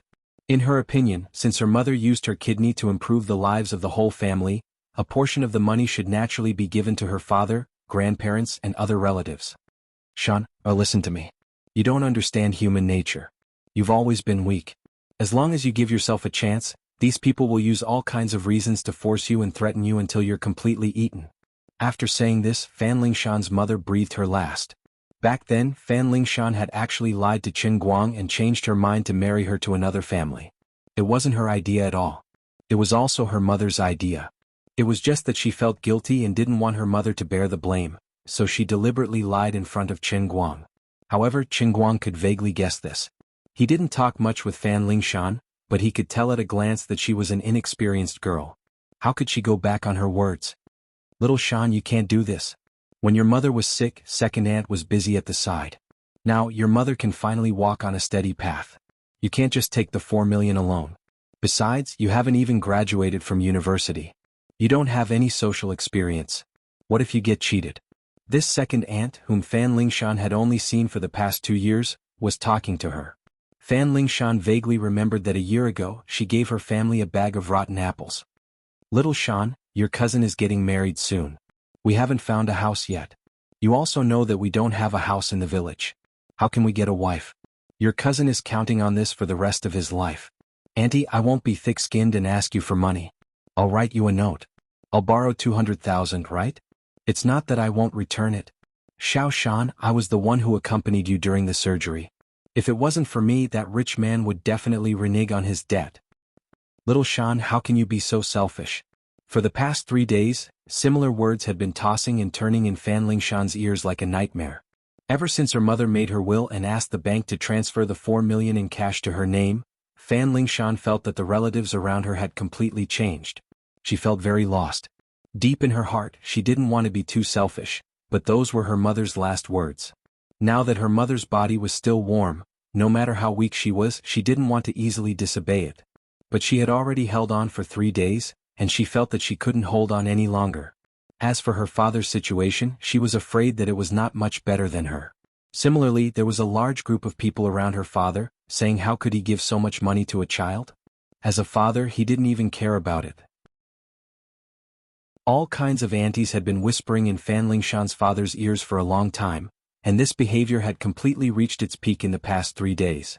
Finally, Fan Lingshan's father couldn't sit still anymore. He was persuaded. He felt that everyone was a family, and they should help each other when they were in trouble. He had completely forgotten that when Fan Lingshan's mother was terminally ill, these relatives who spoke better than they sang at this time all hid far away. It wasn't until the matter of the kidney donation was completely settled that these relatives appeared one after another from inexplicable places, looking as if they were treating her well. Xiao Shan, listen to Dad, we can't be ungrateful people. There's so much money you can't spend it all by yourself. You should take it out and share it with everyone. We're a family, we can't be too selfish. Fan Lingshan was still holding her phone tightly, looking at her father with a dull face. Dad, ungrateful? When Mom was sick, they didn't really help us at all. Mom barely had enough money for the surgery. Didn't you use all the things in the family to get a loan? What did they help us with? Fan Lingshan's father was stunned. It seemed like this was really the case. Xiao Shan, what nonsense are you talking about? Our Fan family doesn't have people like you. Let me tell you, this is illegal. A family's money should be shared among the family. That's right. We can go to court to sue you. You'll go to jail. If you don't settle this matter today, don't even think about going to university. Finally, it seemed like someone couldn't sit still anymore. He slammed the table and stood up. This person's outburst was like the fuse of firecrackers. For a moment, the large morning hall suddenly became noisy. More and more people slammed the table and stood up, pouncing on Fan Lingshan. It was as if Fan Lingshan had really done something that angered the heavens and the people. These relatives that she was familiar with in the past had become demons, ghosts, and man-eating beasts.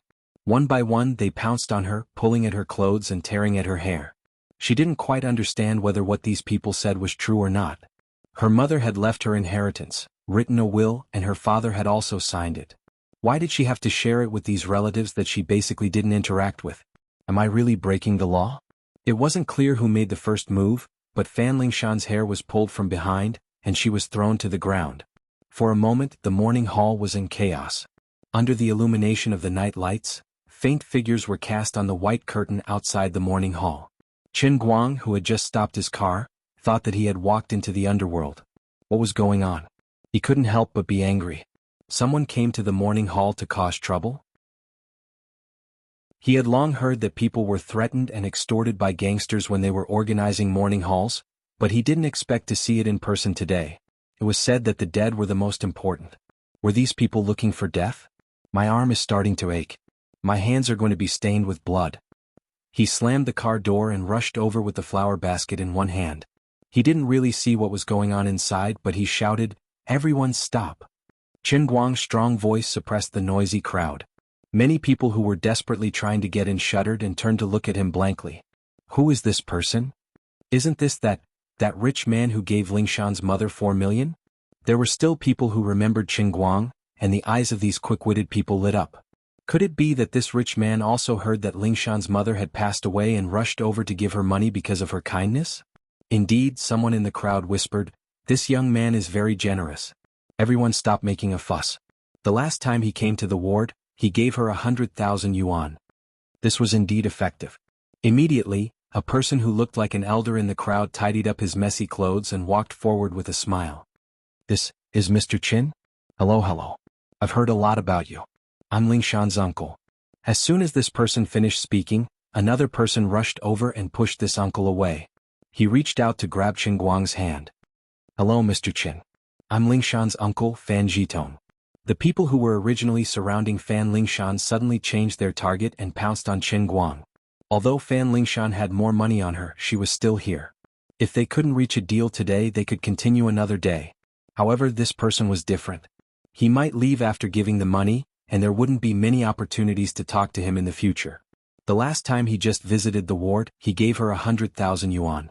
Now that she was dead, he would have to give her at least 200,000 yuan, right? Qin Guang was at a loss. Why was the situation different from what he had imagined? What happened just now? "Where's Fan Lingshan?" Qin Guang asked. Before anyone could answer, he saw Fan Lingshan gritting her teeth as she stood up from the ground.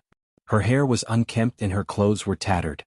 There were a few bloody scratches on her face and she looked extremely pathetic. Chapter 397. Qin Guang ignored the people who rushed over and furrowed his brows. "Excuse me, please." The identity of being rich was indeed useful.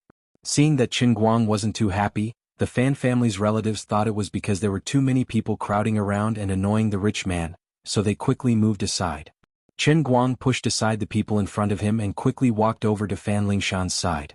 As he passed by Fan Lingshan's father, he acutely realized that the father didn't dare to look him in the eye. Something was wrong. He walked directly in front of the pitiful girl and smiled at her. Then he reached out to help her straighten out her torn clothes. "Didn't I already say that if there's anything you have to tell me? I'm your brother and I have to help you." In reality, Qin Guang was only 2 years older than Fan Lingshan, but Fan Lingshan raised her head and stared at him.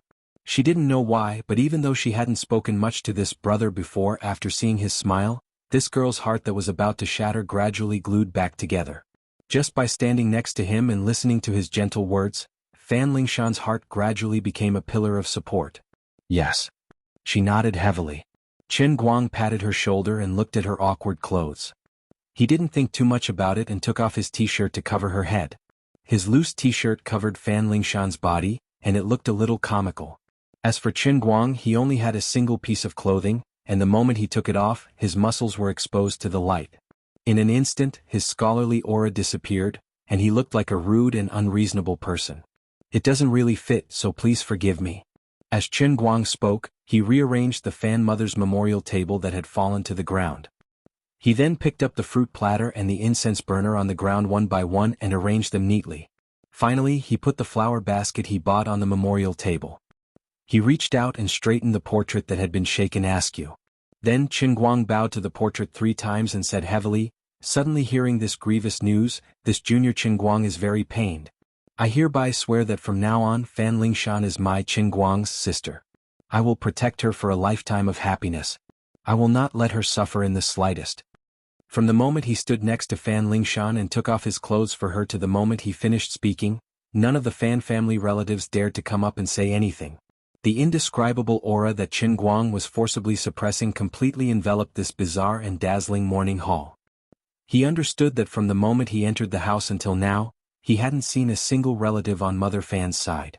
They were all on Fan Lingshan's father's side.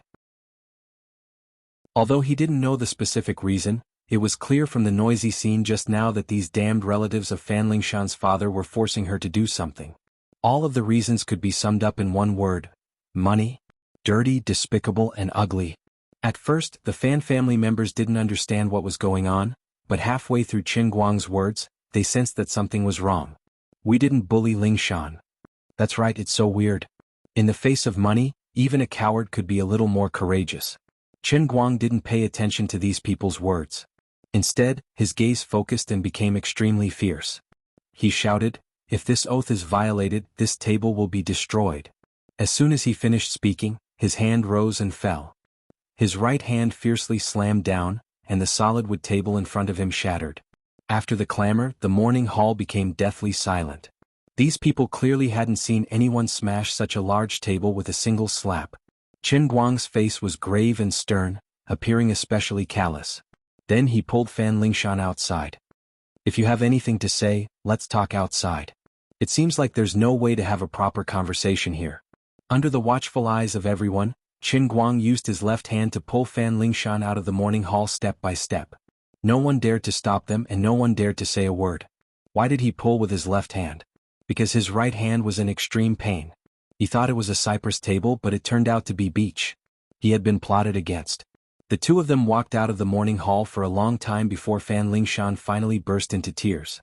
The suppressed sadness in her chest could be heard. "Take me away from here. I don't want to stay here anymore," Fan Lingshan suddenly said. Chen Guang first turned to look at her, then glared at the restless people. The Fan family relatives who had planned to follow didn't dare to move. "All right." At that moment, Fan Lingshan's father quickly caught up. Chen Guang originally thought he wanted to keep the two of them, but unexpectedly he gritted his teeth and said, "Mr. Chen, thank you.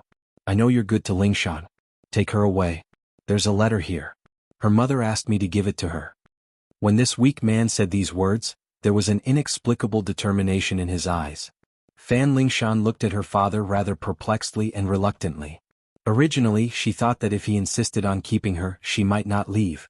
Fan Lingshan's father waved his hand fiercely. "Go. You'll understand once you read the letter. In a few years, if you miss me, come back to see me." Having said this, he turned and returned to the morning hall. The other Fan family relatives seemed to want to say something, but then they looked at the shirtless Chen Guang and thought of the broken table on the ground. In the end, no one dared to follow. Chen Guang drove leisurely back to the county seat while Fan Lingshan finished reading the concise and comprehensive letter. What does the letter say? Chen Guang felt that there was something wrong with her current state. Fan Lingshan tore up the letter, opened the car window and scattered the shredded paper outside. She turned her head to look at Chen Guang. "Brother, I'm afraid I really won't have a family in the future." On the way, the two of them talked a lot. Chen Guang knew that it was no wonder the Fan family's relatives were so strange, even crazy. It turned out that when her mother married over, she brought her with her. In other words, she wasn't a biological daughter of the Fan family. After her mother passed away, she no longer had any blood relations with the Fan family. It seemed that because her mother gave birth to a daughter out of wedlock, she had a bad relationship with her parents. All these years, her mother had never returned to her parents' home, and usually never mentioned it to her. Perhaps the Fan family's relatives were afraid that sooner or later Fan Lingshan would find out about this, so they just wanted to get the money out as quickly as possible. If it wasn't for Qin Guang's timely appearance, perhaps the Fan family's plan really would have succeeded. To be honest, I'm not really good at comforting people. At a loss for words, Qin Guang felt that if he was in Su Tao's shoes, he would probably go insane if he found out that his father, who had raised him for nearly 2 decades, wasn't his biological father after his mother passed away. Fan Lingshan almost went crazy. She seemed to be talking to herself, but also seemed to be complaining to Qin Guang about something. They really never told me that my father. As she spoke, she fell silent again. Qin Guang didn't say anything to interrupt her. This kind of thing could only rely on her own. After a long time, it wasn't until Qin Guang parked the car in the hotel parking lot that Fan Lingshan finally came back to life. Actually, my mother wasn't such a stingy person. Maybe if these relatives had treated us better when she was sick, she wouldn't have said that to me before she passed away. I was even willing to give them 3 million. No, as long as they could keep the money for me to finish college, I could give them the rest. Fan Lingshan's tone revealed a sense of desolation. Qin Guang didn't quite agree with her point of view.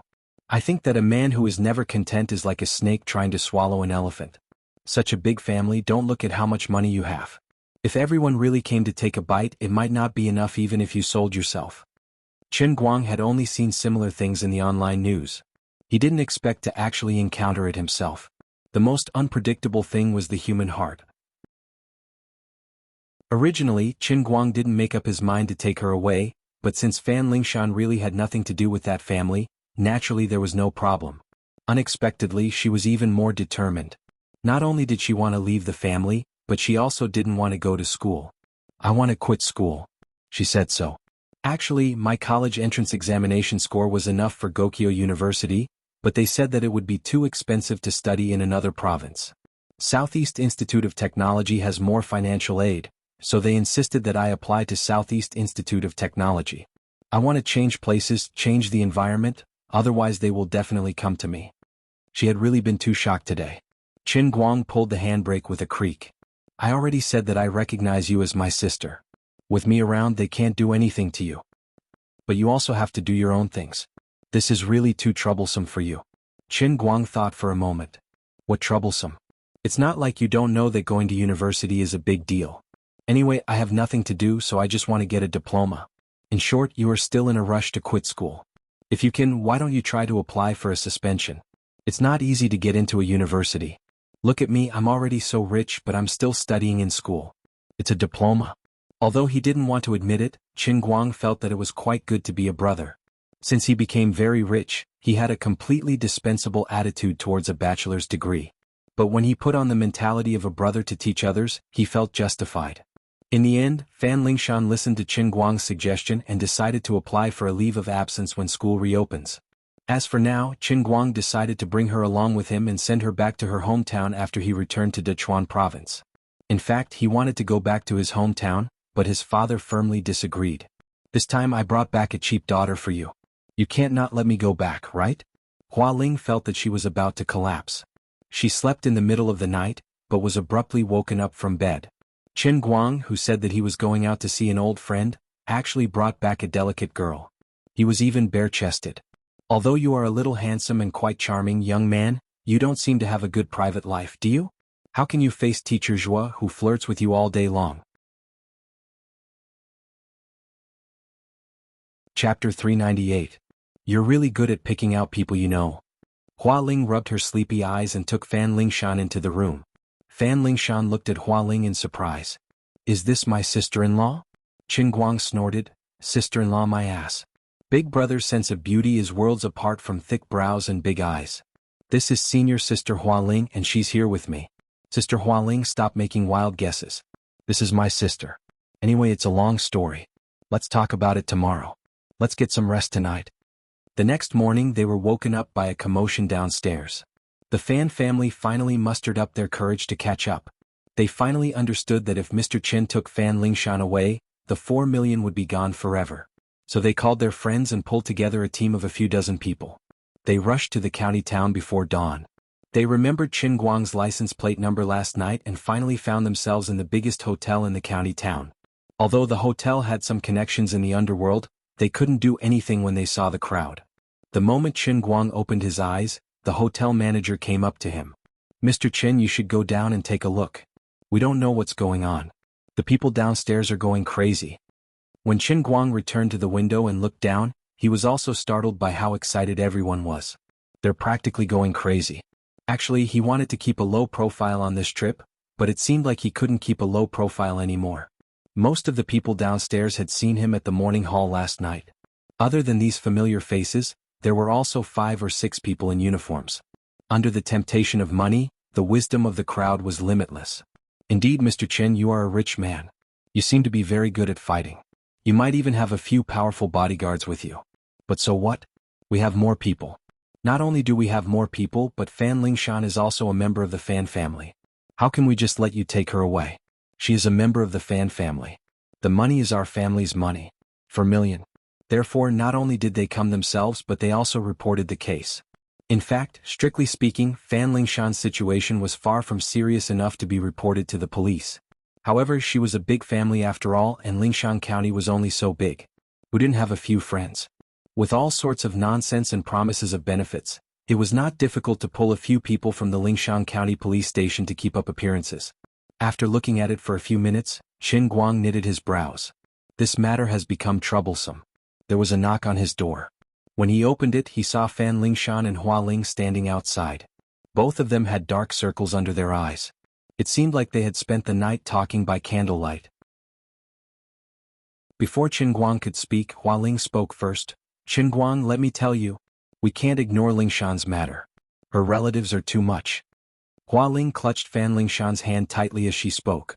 Her eyes were filled with pity and heartache. "I was the one who held her back when she tried to sneak away. What do you think she's thinking? Let's not talk about the amount of money. This has nothing to do with those aunts and uncles. They're robbing. Lingshan's mother's body hasn't even turned cold yet, and they're robbing her. What right do they have? How can you think of giving them the money?" Fan Lingshan didn't dare to look at Qin Guang. She had almost run out just now. Qin Guang didn't know whether to laugh or cry. He patted Fan Lingshan's head. "What are you doing? Even if the sky falls, I'll be here. All right, stay in the room and don't go out. I'll go down and take a look. Don't be silly again or I'll really get angry. What should be yours will be yours no matter what. No one can take it away from you." With that, Qin Guang went downstairs without giving Fan Lingshan a chance to speak. "Sister Hua Ling, I really don't want the money anymore," Fan Lingshan said as she dragged Hua Ling into the room. The relatives of the Fan family downstairs became excited when they saw Qin Guang go downstairs. Some of the young men even wanted to rush up with sticks in their hands. However, they still kept it to themselves. The scene of Qin Guang shattering a wooden table with a slap was still fresh in their minds. No matter how loud they were with their mouths, it was impossible for them to not feel fearful when it came time for them to go up. It was the uncle from yesterday. He seemed to be the most capable person in the Fan family. "Mr. Qin, we didn't want this to happen because you're Shan's benefactor. But you really can't blame us. Shan is our family. How could you just take her away like that? Besides, if it wasn't for Lingshan's mother, your mother would have passed away long ago. You can't be ungrateful," the first uncle said with a smile. However, the fatty beside him wasn't as polite and said with a cold expression, "You're Qin Guang, right? If you let Fan Lingshan come downstairs now, we can pretend nothing happened. Otherwise, you'll be suspected of kidnapping." Ignoring the two of them, Qin Guang looked around the crowd and asked, "Where's Lingshan's father?" "Don't talk nonsense. If you don't hand her over, don't even think about walking out the door." A young man jumped out. He was Fan Lingshan's cousin who wanted to get married. "Looks like Lingshan's father isn't on the same path as you guys." Qin Guang smiled. "I don't want to reason with you because it's meaningless. You and I both know the reason, but you still came. I underestimated the power of money. Otherwise I would have left last night. I'm curious. The kidney was donated by Lingshan's mother. What does it have to do with you guys?" As for the inheritance, Lingshan's parents had already signed on it. It was fair and legal. Now that Lingshan was an adult and had reached the age of 18, she had absolute control over her own assets. No matter how you look at it, it has nothing to do with you guys. Let's not talk about whether you guys are related to Lingshan by blood. Even if you guys are really her relatives, you don't have the right to say anything, do you? How can this person be so shameless to this extent? Of course, I'm just talking nonsense to you guys.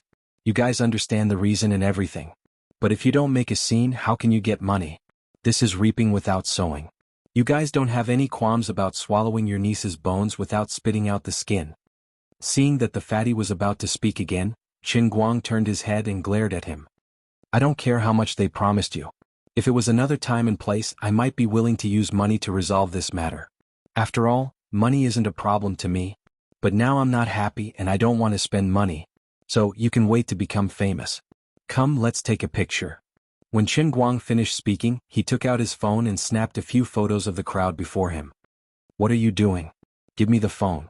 The fatty roared, wanting to snatch the phone. Qin Guang raised his leg and kicked him in the chest, sending the fat man flying. Who the F***ck dares to touch me? I have hundreds of millions in assets, and dozens of people are lining up to take the blame for me. I don't go to jail for murder. Who dares to come up? Qin Guang roared. He didn't need to prepare a draft to brag. He really scared the Fan family's relatives. Seeing that they were all silent, Qin Guang found it funny. If only money was so useful.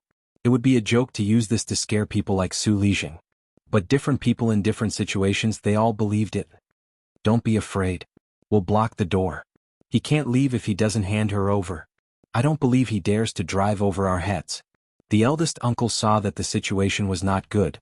They couldn't control the situation with so many people, and no one dared to make a move. He immediately thought of an idea. You guys take your time blocking the door. I'll say it again. Wait to become famous. Qin Guang turned around and returned to the hotel. The boss of the hotel was also someone with connections in Lingshan County. He had already called a dozen burly men to guard the entrance of the hall. The boss also helped Qin Guang take the blame. As the boss of Lingshan County, if something happened to his hotel guest, it must not happen in the hotel. It was a small matter if the hotel's reputation was ruined, but losing face was a big deal. When Qin Guang went upstairs, he was called by the boss who had rushed over after hearing the news. The two had a simple chat. He could find some big shots in Lingshan County to settle the matter, but Qin Guang told him not to be anxious. On the one hand, he owed such a big favor for no reason. On the other hand, he was unfamiliar with this place. After calling people, he still had to settle the matter with money. He was not willing. Chapter 399. Back in the room, Qin Guang turned on the hotel computer and began to write a joke. With the experience of writing Wang Ren's long article as a foundation, Master Guang, a veteran internet celebrity and a newly minted jokester, felt that it was a piece of cake. With thousands of words, he explained everything that had happened to Fan Lingshan from beginning to end. He also added some criticisms of the current society, such as what was wrong with the world, what was wrong with the society, and why human nature had become like this.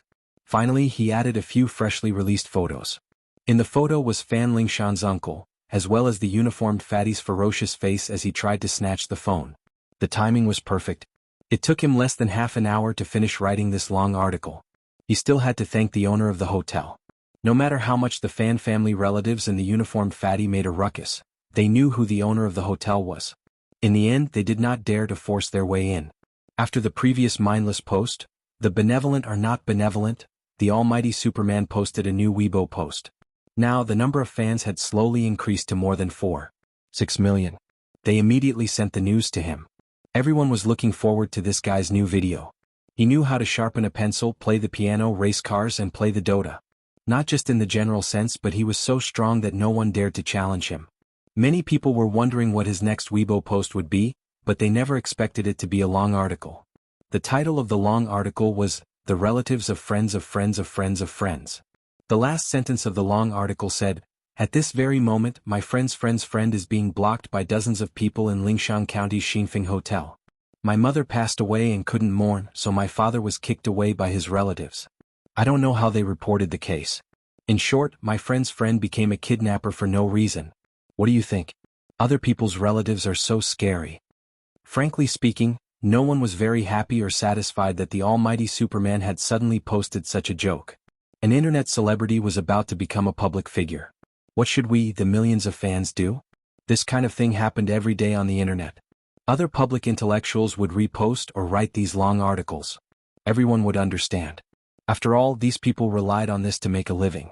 But you're an almighty Superman, how could you do such a vulgar thing? Other than that, without verification, who would know if these things were true or false? Even in the comments, a guest of Xinfeng Hotel replied with a photo, which was taken from the window. It's true. However, there were still quite a number of people who felt that they were rational and smart. They would not be affected by such a low-end rhythm. They had the right to question the authenticity of this long article. The comments posted by the most intense fans could be summarized as follows. Brother Almighty has fallen. It's public knowledge. I've already unfollowed him. My fan has turned into a fan, and my fan has turned into a hater. Out of the 4.6 million fans, he lost a few thousand of them. Even a living person had its own disadvantages. If he decided to unfollow them, he might not be able to serve all of them well. However, Qin Guang did not comment on it. After all, he had a base of 4.6 million, so a few thousand was nothing. But no matter what, once this Weibo post was posted, even if its influence couldn't be compared to the previous videos, it still had a lot of influence on the internet. Fan Lingshan's cousin was bored from waiting. He sat down in the middle of the hotel entrance and took out his phone to browse Weibo. Fan Xiaoji, you're still playing with your phone at this time? The young man kicked his uncle. The cousin Fan Xiaoji chuckled. Aren't we just idling around? That Chen guy's car is there and he can't leave anyway. Uncle, this is called preparing for a protracted war. Wouldn't it be boring sitting here all day? Uncle saw him acting like a hoodlum and did not say much. Instead, he turned to the uniformed fatty beside him and asked, Brother Lu, why don't we just arrest him? Although that Qinguang kid is quite rich, this is our Lingshan district. Even a powerful dragon cannot suppress a snake in its own territory. Why should we be afraid of him? The uniformed fatty shook his head. 2 years ago, I could have arrested him directly. Now I can't. The internet is too advanced now. If we don't kill him directly, we can't do anything that will give others something to use against us. Once it gets out on the internet, the consequences will be dire. It's a big risk for us to help you today. This fatty was obviously very knowledgeable, but he also had his own considerations. Although they had taken pictures of her, they didn't beat her up, nor did they really arrest her. Fan Lingshan was a member of the Fan family, so it was only right for them to keep her. If it got out, they could say that they were just enforcing the law and making a normal inquiry. At this moment, Fan Xiaoji suddenly stood up and looked at the two of them. His face was ashen. Uncle, Captain Lu, it seems the matter has already gotten out on the internet. Ha! Captain Lu took Fan Xiaoji's phone. 5 seconds later, he cursed, D*MN. How did it happen so quickly? I have to contact the information department to cover this up. *CK. I'm dead this time. Fan Xiaoji's face was bitter. One of the pictures that Qin Guang had taken was of Captain Lu, and the other was of him. It had not even been half an hour since that Qin guy said he wanted to make him famous, and now he was really famous. Wait, why are there so many comments on this Weibo? There are already tens of thousands of them? Captain Lu suddenly saw the number of comments and was shocked. His uncle did not know much about the internet, but seeing Fan Xiaoji and Captain Lu's pale faces, he knew that the situation was not good. This was posted by a super-verified account. Many celebrities are his fans. Fan Xiaoji was also one of Superman's loyal fans on Weibo. He had been following him since the first video of him sharpening a pencil. How could he not know how powerful this person was? As expected, before Captain Lu could make the call, a call came in. It was from his boss. She scolded him harshly, spitting out a torrent of abuse at the slightest disagreement. Then she told him to stay where he was. She had to stabilize the emotions of the Fan family. Something went wrong, everyone would be in trouble. After waiting for another 10 minutes, another large group of people came. This time, they were not accomplices of the Fan family's relatives. They were all legitimate public servants. This was called maintaining stability. After a while, the Fan family was escorted back dejectedly. This was called an illegal gathering. Fan Lingshan and Hua Ling were watching from the window of the other room. They were so excited that they jumped 3 feet high. Sister Hua Ling, why do you think this Superman posted this? Fan Lingshan was overjoyed. Hua Ling looked next door. Although she did not understand what was going on, she knew that it must have something to do with Chen Guang. Your brother has a lot of connections. Fan Lingshan was confused. That doesn't make sense. My classmates have been thinking about this person recently. They said that many people are searching for this Superman, but they can't find him. Does brother know him? Of course he knows him. Otherwise, why would he post on Weibo so quickly? As the two were chatting, Qin Guang pushed the door open and came in. He waved his hand. "Let's go." "Brother, you know Superman?" Fan Lingshan asked as she carried her bag. "Of course. We're in the same boat." Qin Guang laughed. Fan Lingshan and Hua Ling were shocked. They did not expect him to know him. "Really?" "Of course." Hua Ling chuckled. "Can you help me get an autograph from him? I'm a fan of his." Shaking his head, Qin Guang replied, "I've asked him some time ago, and he said that his dream is to become a fan maniac. After thinking about it, I feel that it's best for you guys to stay away from him. That person's signature is filled with filth." The team from the east had grown. After nearly 2 hours, the three finally arrived at Ding Lu's hometown. It was Hutto Village, Yanting County, at the end of the mountain road. "I heard that Hutto Village only has 3 or 4 students a year. There are even fewer students from key universities like Gokyo University. That's why Ding Lu's dropping out of school was a big deal in the village. It's a small place. If something happens to a family, it'll spread like wildfire in a day or two," Hua Ling said. The three of them could not find a suitable place to park their car in the village. With no other choice, Qin Guang drove the car into the small courtyard of the village government and gave the guard 100 yuan. The guard patted his chest and accepted the job. Along the way, Fan Lingshan was stronger than expected. Although she would stare blankly in the direction of her hometown from time to time, she did not show any signs of sadness or loneliness in front of Qin Guang and Hua Ling. The three of them walked along the mountain road for about half an hour. Hua Ling pointed to the mountain in front of them. "It's over there, Xiao Lu's home." Qin Guang looked up. A dilapidated tile-roofed house was located halfway up the mountain. The trees around the tile-roofed house were cut down, making the house look particularly lonely. "Don't talk later. Let me do the talking," Hua Ling said. "I was here when Xiao Lu was buried. Her parents knew me." "Okay," Qin Guang said. Ding Lu's parents were very typical farmers. When Ding Lu entered university in her freshman year, her father went on a long trip with her. Before that incident, this family was considered a distinguished family in Hutto Village. Whenever people in the village talked about Ding Lu, they would give her a thumbs up. Perhaps the higher a person was, the harder they fell. Good news spread far and wide, but bad news spread far and wide. What happened to Ding Lu was a devastating blow to this family. However, when Hua Ling attended the funeral last time, she did not dare to tell the truth. She was afraid that the family would fight Wang Ren to the death. How could these people be a match for Wang Ren? Su Lijing could casually think of a way to put them beyond redemption. When they approached the tile-roofed house, they found that it was empty. The house had become extremely dilapidated in less than a year, and half of the walls had collapsed. The three of them asked a passerby where the Ding family had gone. The passerby said with disdain, "The daughter of the Ding family was so disgraced. She seduced a teacher when she failed her exams. She moved away long ago. If it were me, I wouldn't have the face to stay in the village." Qin Guang was about to lose his temper, but Hua Ling stopped him. The cherry tree grew alone at the back of the yard. Its branches and leaves seemed to have been badly damaged by the naughty children. Every time it bore fruit, it was the time of the poor tree's downfall. The three of them stood under the tree, and they could almost smell the anger and dissatisfaction in their noses. The iron box had been corroded by the humidity underground. It might not be found in another 2 years. When they opened the iron box, a pungent smell came from inside. Inside was an old-fashioned phone with nuaku buttons, a pair of white underwear stained with blood and a few brown spots, and a letter. It was addressed to Hua Ling. "Xiao Ling, by the time you read this letter, I'll have been dead for a few years. I was scared by Wang Ren. I really didn't think it would be so serious to let someone look at my exam paper. On Saturday, when he asked me to talk to him, I should have realized something was wrong. He asked me to treat him to a meal to suppress the matter. I really thought it was just a meal. I'm ruined. I don't have the face to see Long Ji. It's my fault. I shouldn't have told Long Ji about this. I thought he would understand and forgive me. Actually, I should have been like other girls and said that I don't like you anymore. That way maybe we can break up peacefully. I didn't expect this, not even in my dreams. No one understands me. Everyone is blaming me. I can't go back to school and my family hates me. The world is so big, but I don't know where else I can go.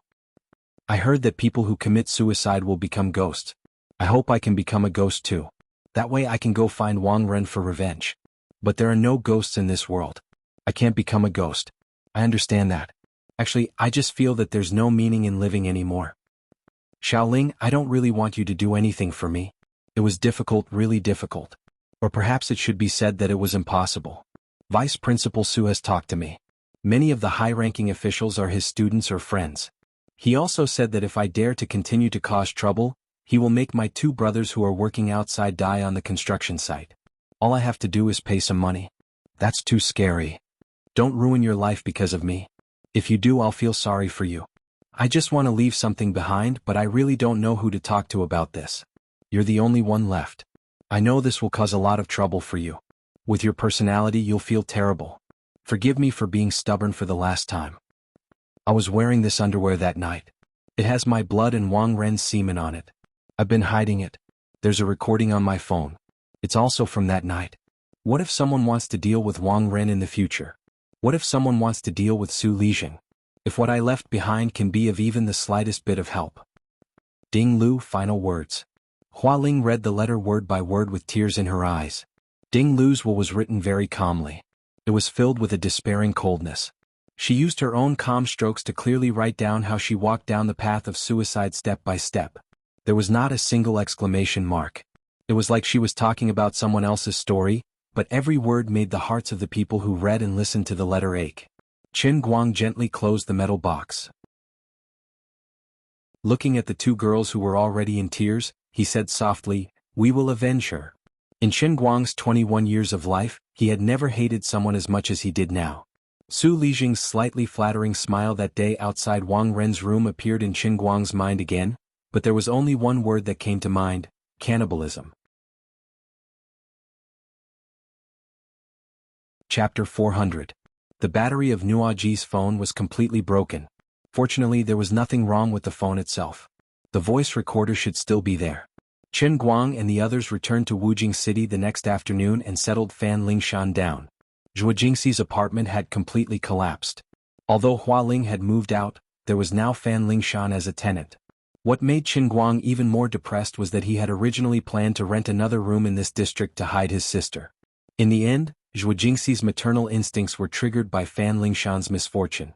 She refused no matter what and insisted that Fan Lingshan move into her house. Qin Guang did not plan to let anyone else get involved in what happened next. He had Wu Shan's protection. Whether or not he could bring down Su Lijing in one go, he had nothing to fear. But Zhuo Jingxi and the others could not. What? You want me to go abroad?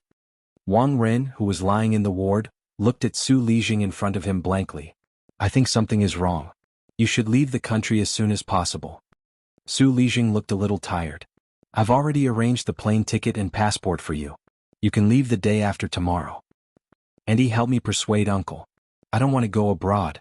Wang Ren threw a tantrum on the bed. I don't understand English at all. Why would I want to go abroad for no reason? Of course he did not want to leave. In the eyes of ordinary people, going abroad was a wonderful thing, but Wang Ren did not think so. Why would he want to go to an unfamiliar place? There was also a language barrier. In the country in Dechuan province, everyone had to give face to Su Lijing, his nephew.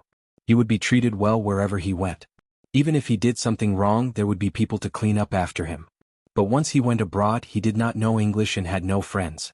Su Lijing's face was no longer useful. To him, it was no different from going to jail. Other than that, he did not do anything while lying on the bed. He could not let go of the fact that he had beaten up Qin Guang so badly. What kind of joke is this? I don't believe that Qin Guang is the descendant of some big shot in the military. Qin Guang's school record is clearly in the academy, and I've seen it a long time ago. His 3 generations had all lived in Lilai County in Great Chuan Province. How could he have any powerful background? In his opinion, Su Lijing's conjecture had no basis at all. Unfortunately, he was unable to convince Su Lijing. Wang Ren felt that his uncle was getting old and had become timid. I've suffered such a huge loss and grievance, yet you don't want to stand up for me. Instead, you want to send me abroad. I absolutely won't agree. If you don't stand up for me, I have my own social connections now. I can only rely on myself. His buddies from back then had already made a name for themselves in the 5 capital underworld. Wang Ren knew that no matter how good Qin Guang was at fighting, there had to be a limit. So he decided to get more people to surround Qin Guang. After all, Qin Guang couldn't possibly overturn the heavens. Shaoren, listen to your uncle. Listen to your uncle. No matter what, go abroad and hide for a while. You can come back when the situation is clear. We don't really want you to leave. No one can bear to part with you. But we don't know the attitude of the higher-ups. I'm afraid. Wang Ren's aunt was, of course, his biological mother. Although everyone knew this, Su Lijing didn't allow him to change the way he addressed her for so many years, so he kept calling her that. Wang Ren rolled his eyes. What attitude from the higher-ups? Uncle, who else can there be? Moreover, I didn't do anything extraordinary. The money I took is not even 1% of what most people get. I just fooled around with a few women. What's the big deal? Su Lijing waved his hand impatiently. If the matter doesn't get out, of course it's nothing. But the situation outside is a bit tense. Recently, my eyelids have been twitching. It's better to be safe than sorry. If the things you did get out and people make a fuss about it, I'll be in trouble too. Wang Ren still did not believe him. Don't joke around. Uncle, you have to think about your own status. Who dares to mess with you? I don't believe it anyway. You see, I've been injured for the past few days. How can I move around now? What if I become disabled? Alright. I won't say any more. Even if you have to be carried on a stretcher the day after tomorrow, you have to be carried on the plane. Su Lijing slammed the table. Uncle, it's not that I want to talk back to you.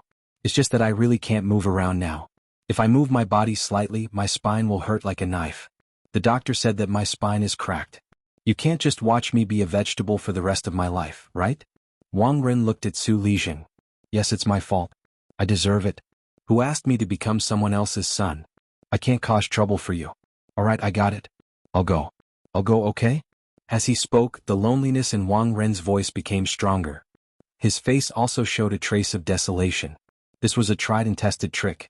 As expected, Auntie, his heart immediately softened. She gripped Wang Ren's hand with extreme grievance, then turned to look at Su Lijing with a tormented expression. Attention, why don't we wait a few more days? It's fine. The injury on Xiao Ren's back is really too serious. You can't act recklessly. Seeing the mother and son echo each other's words, then looking at the bandage on Wang Ren's head, Su Lijing finally softened. Alright. I have to go next week. I'm going to a meeting. Xiao Ren, I'm leaving too. Don't worry too much. It'll be fine after a while. Don't be fooled by your uncle's fierce look. In fact, he has a sharp tongue but a soft heart. Originally, he didn't want me to say it. Actually, we've already found you a good investment company and let you be the vice president. You should read some books when you're free. When you come back from abroad, you can be the vice president. After waiting for about an hour, a bald man came to Wang Ren's room. Brother Wang, I've asked someone from the school. That kid came back yesterday. If you think it's suitable, I'll bring 8 or 9 of my best buddies to beat him up tonight. You can decide how you want to beat him up. Breaking his arms and legs is no problem. The people I've found are all capable. The man said with a smile. He didn't take Qin Guang seriously at all. Chao Guangtou, you're a good friend. You know how to stand up for your brother. Wang Ren's mood, which had sunk because of Su Lijing's attitude, gradually became excited again. Brother Wang, I don't like what you're saying. Isn't it all thanks to you that I, Chao Guangtou, am where I am today? The hardest thing in life is to provide help in times of need. Brother Wang, I'll remember your kindness for the rest of my life. Chao Guangtou rubbed his head and smiled like the Buddha. He was very clear about Wang Ren's background. He knew that no matter what happened outside, as long as he held on to Su Lijing's thigh, he would be able to form a relationship with Su Lijing. If you don't lose the child, you can't catch the wolf. If he helped Wang Ren settle this matter, their relationship would deepen. As long as Su Lijing didn't fall, he, Chao Guangtou, wouldn't fall. This gamble was worth it. Chen Guang left his car in the parking lot of the digital city and took a taxi to the Huili Peak district on the East 2nd Ring Road. It was Wu Shan's home in Wujing City. After waiting in the district for about an hour, Wu Shan finally arrived around 8 or 9 o'clock in the evening. It was time to talk openly. Chapter 401. The two did not waste any time. In Wu Shan's house, Qin Guang laid out Ding Lu's suicide note, underwear with semen stains, and the Nuoji mobile phone with its battery repaired. Qin Guang listened to Ding Lu's recording together with Wu Shan. The 30-minute recording was filled with indecent moans, miserable howls, and Ding Lu's anguished and desperate cries after the drug had worn off. Most of it was Wang Ren's extremely arrogant sarcasm. Ding Lu, you have to understand that I slept with you because I thought highly of you. If not for your beauty, I would have expelled you for cheating. Stop crying. Don't you find it annoying? Slap. It was the sound of a slap, followed by Ding Lu's scream. Let me tell you. If you annoy me, no matter how well you serve me, I will still kick you out of the school. Think about it carefully. Your family has put in so much effort to get you to study here. If you get expelled, will you be able to face your family? How can you be so insensible? It's not like you'll lose a piece of flesh if you sleep with me. There are so many women in the school who want to climb into my bed, but they don't even have a chance. You're lucky, you know? Haha, what a joke. You want to sue me? Go ahead, go ahead. Do you think I've never been sued before? It doesn't matter if I tell you. There are at least a row of people who have sued me and want to sue me. But so what? I'm still sitting here riding on top of you. No one can do anything to me. I will count to 3. If you continue to cry, I will call 7 or 8 people to come and have sex with you. Even if you die in bed, tomorrow's news will only be, female student addicted to drugs died in a hotel after overdosing. Is it worth it? Is it worth it? After a moment of silence, the man's crazy growl and the woman's painful moans were heard again. Bang. After listening, Wu Shan slammed the table. Shameful. Hateful. Hateful. This is simply appalling. Qin Guang silently put away his phone. Uncle Wu, do you think this is everything? What else? Qin Guang narrowed his eyes. There are 2 more videos. Next, he used his mobile phone to play the 2 videos provided by Guoming. Perhaps the video about the nurse would hurt the privacy of the person involved, but it couldn't be helped. After watching these 2 videos, Wu Shan was silent for a long time. Unexpectedly, Qin Guang said, "It's not over yet. In fact, if it were just these things, I would have only wanted to deal with Wang Ren." However, the victim, Ding Lu, had called her friend before she died. She told me that Su Lijing's threat had made her retreat. Su Lijing used the lives of Ding Lu's family members to threaten her to keep the secret to herself. Wu Shan's pupils shrank. Is that so? Where's the evidence? Qin Guang shook his head. There's no evidence, but I don't think there's anything to doubt about this, right? If not for Su Lijing's protection, how could Wang Ren be so arrogant? I talked to Su Lijing at the hospital before. Do you know what he meant? He didn't have the slightest hint of repentance. He kept saying that he would reflect on himself, blame himself, and reflect on his mistakes. But Uncle Wu, think about it. It was 2 lives. A girl's entire life. Destroyed by Wang Ren's hands, and this is only what we know and see. God knows how much more evil is hidden beneath the surface. How could he treat this so casually? This is the new China, not the old society. What right does a government official have to ride roughshod over the nobodies? Just because he's a government official? Just because he has power and influence he can do whatever he wants? Why? The more Qin Guang spoke, the more agitated he became. He even subconsciously slammed the table with his hands. Wu Shan, who was sitting opposite him, couldn't help but feel a little awkward. You can't say that. Qin Guang realized that he had gone overboard. Su Lijing and Wu Shan, who was sitting opposite him, were both officials. He had accidentally scolded Su Lijing too.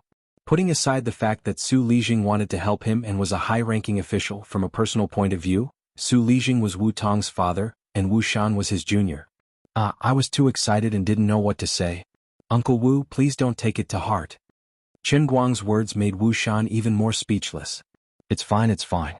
But I think you should control this matter on Wang Ren first. From what I know, Su Lijing doesn't have many problems in other aspects. I have more information than you do. Su Lijing isn't a greedy person. He's only interested in fame. Perhaps he's also quite diligent in his studies. He's someone who values both knowledge and politics. Wang Ren is indeed his only shortcoming. But in other words, even if we know that Wang Ren wouldn't have been able to do such a crazy thing without him, it's still Wang Ren's fault. I'm afraid it'll be difficult to use this as an excuse to bring down Su Lijing. Qin Guang took out a few more items. They were the substantial evidence he had obtained from the various experimental equipment sales companies. Even with this, we can't touch Su Lijing? Wu Shan looked at it first, then shook his head. This is all Wang Ren's doing. It has nothing to do with Su Lijing. Isn't this enough? Isn't this clearly corruption? Su Lijing is the deputy of Gokyo University. Not to mention his connections all over the world just from his personal status and the contributions he has made, we can't touch him just because of a conjecture. Even if Wang Ren is sentenced to 10 years, 20 years, or even a life sentence, even if the whole world knows that Wang Ren's nephew is his biological son, he hasn't done anything from the beginning to the end, right? Wu Shan said slowly. Qin Guang didn't want to talk for a long time. I have 2 questions. First, why can't Wang Ren be sentenced to death? Second, even if I send Wang Ren to prison, I can only watch Su Lijing sit in that position, manage his connections and let Wang Ren change from a life sentence to a life sentence and a life sentence to 10 years? 10 years to 5 years? After a year or two he'll be free and unfettered again? As the head of the political and legal system in Dachuan province, Wu Shan felt a little embarrassed by Chen Guang's words. What nonsense are you talking about? How can the law be taken lightly? Aren't you slapping my face? Unexpectedly, this time Chen Guang didn't give Wu Shan any face. He just smiled bitterly and shook his head. Uncle Wu, I've seen a murderer come out after a year and a half. It's true. Wu Shan's face stiffened. He subconsciously wanted to refute him, but he couldn't believe what Chen Guang was looking at him. After a while, he pondered for a long time and said heavily, "Actually, there's a way." Chen Guang's eyes lit up. What do you mean? There are two ideas. First, from the start of the public prosecution, I'll push it from behind. That way, once Su Lijing realizes that I'm involved, he won't fight back too strongly. Anyway, Wang Ren's crime doesn't warrant the death penalty. To him, as long as he doesn't die, it means he'll be fine. Second, from the start, I'll hide behind the scenes and do nothing. Even if Su Lijing communicates with me, I'll disassociate myself. In that case, he'll try to protect Wang Ren. As long as he makes a move, he'll give himself away. This is the only way to drag Su Lijing into this mess. When Chen Guang heard this, his eyes lit up. I understand. The first method can easily send Wang Ren to prison, but the second method will be met with all kinds of resistance, right? Wu Shan nodded. That's right. It depends on whether you can withstand Su Lijing's pressure and get the public prosecution out without my help. As long as you can hold on until the public prosecution is held, I can make my move at the most crucial moment. Wu Shan gritted his teeth. But it's very difficult. Although I don't want to admit it, it's the truth. Su Lijing has been operating in Dachuan for many years and has deep roots. It's very difficult to stir up a storm under his feet. You have to be mentally prepared. It's fine. If I didn't have the courage, I wouldn't have done this. Chen Guang smiled. Good. I'll wait for your good news. I, Wu Shan, never make promises easily, but I promise you right now that I won't let you down. Wu Shan's words were as heavy as 1,000 caddies. After leaving Wu Shan's house, Chen Guang's bag was filled with a lot of evidence. Next, he had to rely on himself. When he returned to Computer City, he drove his car out and found a hotel to stay in. He didn't go back to school. Instead, he called Zhuo Jingxi and said that he had a lot of things to do. He asked her to help take care of Fan Lingshan. Originally, he was counting on Wu Shan to help pull some strings and then launch a public prosecution through the prosecutor's office. Now he suddenly changed his mind. He had to rely on himself. Chen Guang was at a loss, but he wasn't discouraged. Ideas could always be thought of by others. He didn't know what methods Su Lijing would use to create obstacles, but it was necessary to distance himself as much as possible from everyone else. He locked himself in his room for the whole day, racking his brains, but he still couldn't find a clue. Old Master Guang's face was full of tears. Although the old man was very determined, it was still very stressful to do such a high-end thing all at once. Around 8 o'clock in the evening, he received even worse news. Through his own channels, Wu Shan quietly found out that Wang Ren's passport had been processed and that he had even bought a direct flight ticket for next week. If he couldn't start the public prosecution process before Wang Ren got on the plane, he could only watch him fly away. God knows when he would come back. If he waited for a year or two, who knows if Wu Shan would still be in Dachuan province by then. Once Wu Shan left, even if he really did start a public prosecution, it would probably end in nothing. Chen Guang fiercely drank a mouthful of strong tea, expressing the old man's determination to kill the enemy, but he didn't know where to start. Just when he was having a headache, he suddenly received a pleasant surprise call. It was from Lu Fei. Chen Guang slapped his forehead hard. I'm also stupid. If I don't understand these things, I can find someone more powerful to ask. Chapter 402. Learning and practicing from time to time. Among 3 people there must be a teacher. Wu Tong was sent away and Chen Guang did not want to drag her into this, but there was still Lu Fei. There was no need to drag Lu Fei into this matter. There was no need for that. But it was okay to just communicate with her and ask her for some advice. After all, she was a big shot who could lose 500 million a year. It was not difficult for her to give him some advice. Chen Guang immediately rushed out of the door and drove his Passat straight to the private clubhouse where Lu Fei and Zhong Bai and the others used it as a stronghold. When Chen Guang arrived, there was a small accident. When he parked his car too close to the BMW 5, a lad jumped out and pointed at Chen Guang. Why are you driving a lousy Passat away from my car? You'll have to pay for it if it scratches the paint. Qin Guang was speechless. I am at least 3 palms away from you, okay? Besides, I am buying 3 of your cars.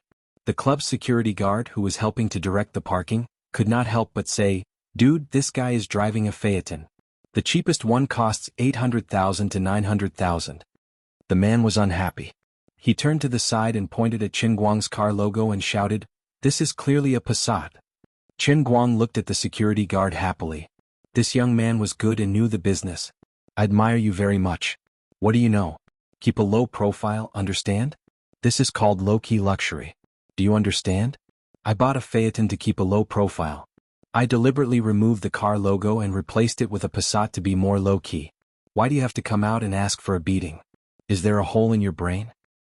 You. Before he finished speaking, Qin Guang punched the tree next to the parking space. The thick trunk shook violently, and the small fruit and bird's nest on it fell and hit the roof of his BMW 5. What do you want to say? Come on, speak louder and be brave. I will lend you some courage. Qin Guang looked at the BMW gentleman with a smile, but he didn't dare to let out another fart. Qin Guang glared at him, turned around and walked inside. I'm very busy, I don't have time to waste with you here. The security guard of the club was also shocked. How much strength did this guy have in his fist that could bend such a thick tree by more than a few inches? Today, Lu Fei had called him over for no other reason. It was just a group of people gathering together to chat, drink, chat, and sing for leisure. Anyway, they had nothing to do. This was how this group of people were. When they were busy, it was common for them to fly to 2 or 3 cities in a day. When they were free, they would also play around freely. Of course, Lu Fei had another purpose today, but it was not convenient to say it over the phone. Originally, she was worried that Qin Guang wouldn't be willing to come. She didn't expect him to readily agree as soon as she said it. After entering the door, he saw a large group of people sitting in the private room. Lu Fei was being pulled by someone saying something impatiently. When she saw Qin Guang coming, she showed an overjoyed look. She quickly got up and leaned in front of him. She took his hand and said with a smile, Brother Guang, I'm really sorry that I didn't go out to meet you. Qin Guang was a little embarrassed by her public intimacy. She was too enthusiastic and almost pressed half of her body on him. What's going on? Lu Fei put her mouth close to his ear again. Oh, don't blame me for taking matters into my own hands if I say it. Can we say it all at once? You're making me feel very uncertain. Did you see that handsome man? I didn't see him. In my world, I have manually deleted all the men who are more handsome than me. In my heart, he is not as handsome as you. Did you see him? Your suitor? Yes. I'm almost annoyed to death by him, so I used you as a shield. Lu Fei whispered in his ear, her breath fragrant. Qin Guang glared. Damn. If he can annoy you to death, he must be a rich second generation. The arrow in front of him is 100 steps poplar arrow installed on a Huangzhong bow. My shield is made of old yellow vine. I'm too low-end. I can't take it. The old man isn't feeling well. I'll leave first. How could Lu Fei let him go? She grabbed him tightly and pressed him down on the seat. As soon as Qin Guang sat down, Zhong Bai came up to greet him. He had a strange and meaningful look on his face. There were about 17 or 18 people here today. Qin Guang didn't know many of them, but when they saw that Lu Fei valued him so much, they all came over to greet him. Because of Qin Guang's previous request, Zhong Bai and the others wouldn't mention his identity as the god of racing in front of outsiders. But other than this, Qin Guang didn't seem to have the qualifications to talk to the people here on equal terms. Fortunately, he had no desires. When people came up to greet him, he just laughed and considered them acquaintances. He didn't ask for anything from these second generations. Lu Fei's party was said to be a gathering of young people to have fun, but the people who came here were also in groups of 2s and 3s. They were either chatting about things they were interested in, or talking about business collaborations with their families. In just a short time, there were already 2 business deals worth over 100 million that had been reached in private. Although Qin Guang was now a person with a net worth of 100 million, it wasn't impossible for him to use his connections to talk about business. But now that the money was in Liuli's hands, he wasn't even interested in talking about it. There were too many people at this time, so he couldn't talk to Lu Fei about his troubles. But Qin Guang wasn't in a hurry. He could ask Lu Fei in private when the party was over. But there was one thing that made him particularly unhappy. It was that the arrow that Lu Fei asked him to block was a little too fierce. Yu Mingchang, Qin Guang didn't know him and he didn't know what his background was. But since he could make Lu Fei feel a headache and impatient, but there was no way to drive him away, it was obvious that this Mr. Yu's background wasn't that simple. From the moment Qin Guang sat down, this Mr. Yu looked at him with an unfriendly gaze. It was very well hidden, but under Qin Guang's preconceived vigilance, he was still able to see through it. He always asked about Qin Guang's affairs in a roundabout way, and Qin Guang also found it very difficult to deal with him. Why haven't I seen Brother Chen in this circle before? What does Brother Chen's family do? Food and beverage industry. What a coincidence. The Luoji chain restaurant is run by my cousin. Currently it's doing well in the province. There are about 70 franchises and he has some experience. We can meet up some other day to talk and exchange more information. By the way, the bosses of the big restaurants like Four Seas Pavilion, Zhaoyu Restaurant, and Hailing Pavilion often keep in touch with me. I heard that they plan to organize a Dechuan province's food and beverage industry conference. I wonder if anyone from your family will be attending? The restaurants that Yu Mingchang mentioned, Qin Guang had basically heard of them. They were really the giants of the food and beverage industry in Dechuan province, and they were all very pretentious. Unfortunately, the food and beverage industry that Qin Guang mentioned used to be a hot pot restaurant in a small county, and now it was bankrupt to the point where it couldn't be any more bankrupt. This conversation couldn't continue. This was only a part of his tragic encounter tonight. No matter how he tried to pull the topic, Yu Mingchang seemed to be really knowledgeable and he could say everything clearly. However, although Yu Mingchang's words revealed a hint of arrogance, there was always a spring breeze-like smile on his face. This made Qin Guang not even have the right to flip the table and leave. They were all adults with status and acting like a child would only make them look childish. This Yu Mingchang was amazing. Although he looked like he was only a few years older than Qin Guang, even when it came to things like snatching women, he was magnanimous and methodical. He was obviously sick of it, but Qin Guang just had to argue with him. No wonder Lu Fei couldn't do anything to him. Qin Guang ruthlessly pinched the butt of Lu Fei, who was pretending to be daydreaming, and secretly hated her for asking him to block such a powerful opponent without saying a word. Unexpectedly, under the pain, Lu Fei pouted coquettishly. She couldn't control her emotions for a moment, and her moan carried too much charm, causing everyone in the room to have goosebumps when they heard it. Damn you, taking advantage of me again. Lu Fei giggled and stretched out her finger to poke Qin Guang's forehead.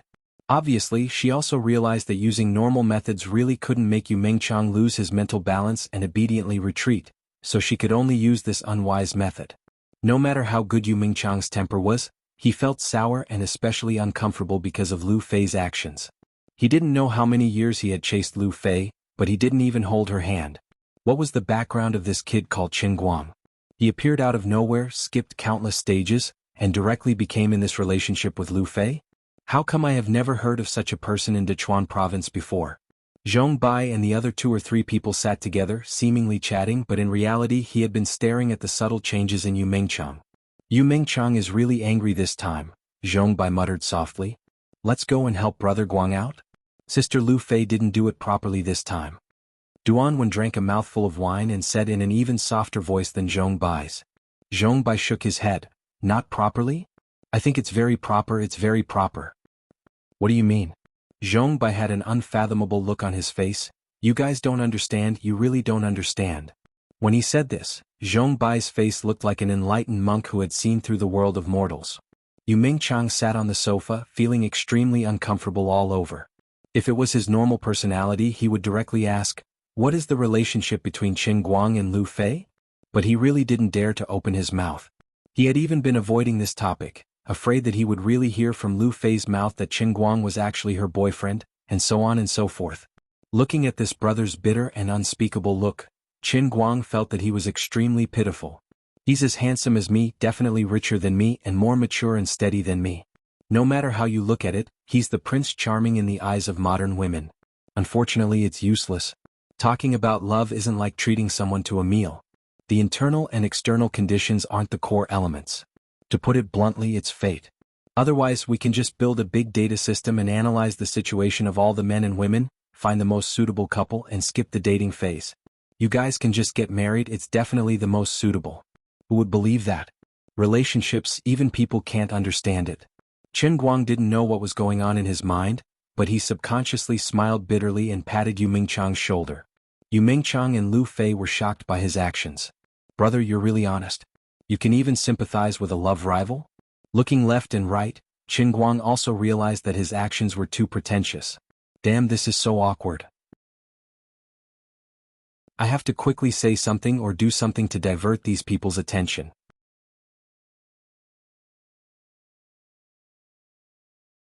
Chapter 403. Oh right, brother, this name of yours is quite cultured. During the Warring States period there was a, who was it again? Qin Guang slapped his forehead and suddenly had an idea. He had indeed thought of a good idea to divert his attention. Of course he knew that Lord Mengqiang was just playing dumb. Yu Mengqiang's mouth twitched and he drank a cup of tea heavily. Lord Mengqiang. My family gave me this name because they hoped that I could inherit the tradition of the ancients and do business well. Qin Guang nodded. Impressive, impressive. I heard that the Mengqiang family in Qi has 3,000 hangers-on. It became a popular story. Brother I can tell that you are a successful person with just one look. I'm so jealous. Yu Mengqiang had forgotten about the psychological trauma caused by Lu Fei's coquettish grumbling. He seemed to have returned to his previous pretentious routine. He chuckled. Lord Mengqiang does have 3,000 hangers-on, but they are all petty thieves. Those little tricks are not worth mentioning. We modern people can't do that when doing business. Very good, he was back to his pretentious routine. Qin Guang let out a long sigh of relief. Recently, because of the matter with Wang Ren and Su Lijing, he really did not want to provoke any more enemies. Yu Mengqiang, this person may be smiling and elegant now, but the more this kind of person was, the more it meant that he held a grudge in secret. Sigh, I won't come to such an occasion again, especially when there are outsiders around. I really feel uncomfortable all over. I'm not used to it. When is it going to end? The old man is here to ask for help. Why the heck is he using me as a shield? Forget it, let me think about it first. Activate auto-recovery mode. 10 minutes later, Qin Guang could barely remember what he and Yu Mengqiang talked about. Anyway, he was thinking about things related to Wang Ren and Su Lijing in his mind while he chatted with Yu Mengqiang. He also clinked glasses with Zhong Bai and the others who came up to toast him. When he finally reacted, he realized that he had unknowingly been dragged to the center of the club's private room. There was a dartboard too. 37 meters in front of him, and he was holding a dart in his hand. What kind of tone was this? He looked around and found that Lu Fei, Zhong Bai, Yu Mengqiang, and Duan Wen were all looking at him with expectant or strange expressions. Qin Guang silently swallowed his saliva and let the old man carefully recall. What happened during that period of time? Why am I standing here with this thing in my hand? What did I just agree to? Ever since she started chatting with Yu Mengqiang, she felt that she had successfully led him into the gutter.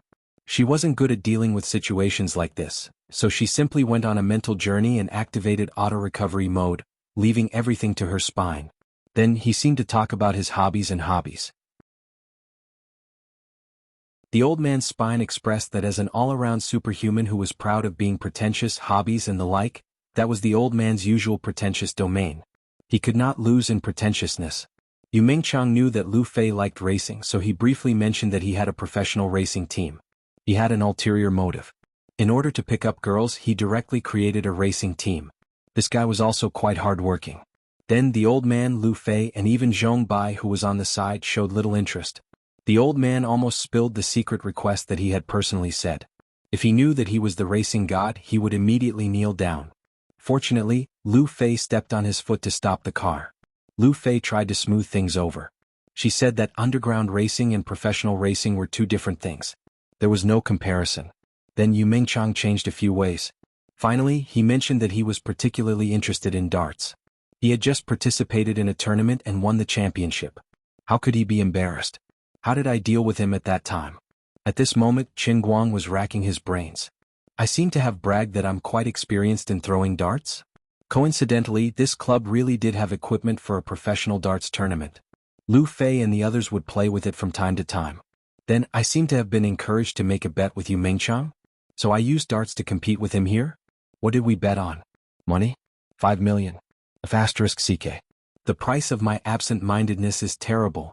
The escrow mode is a bit of a scam. Holding the dart in his hand, cold sweat dripped from Qin Guang's temples. He turned his head and glared at Lu Fei. Sister, why didn't you stop me? How could he have imagined that Lu Fei would be shocked by his overflowing confidence? It was as if he had returned to the scene of him driving a small Rena and leaving everyone a few kilometers behind on Fengquan Mountain. What was a god? A god could do what ordinary people couldn't. When it came to racing, Qin Guang had already used his ironclad achievements to tell everyone that he was a well-deserved god that people could only look up to and worship.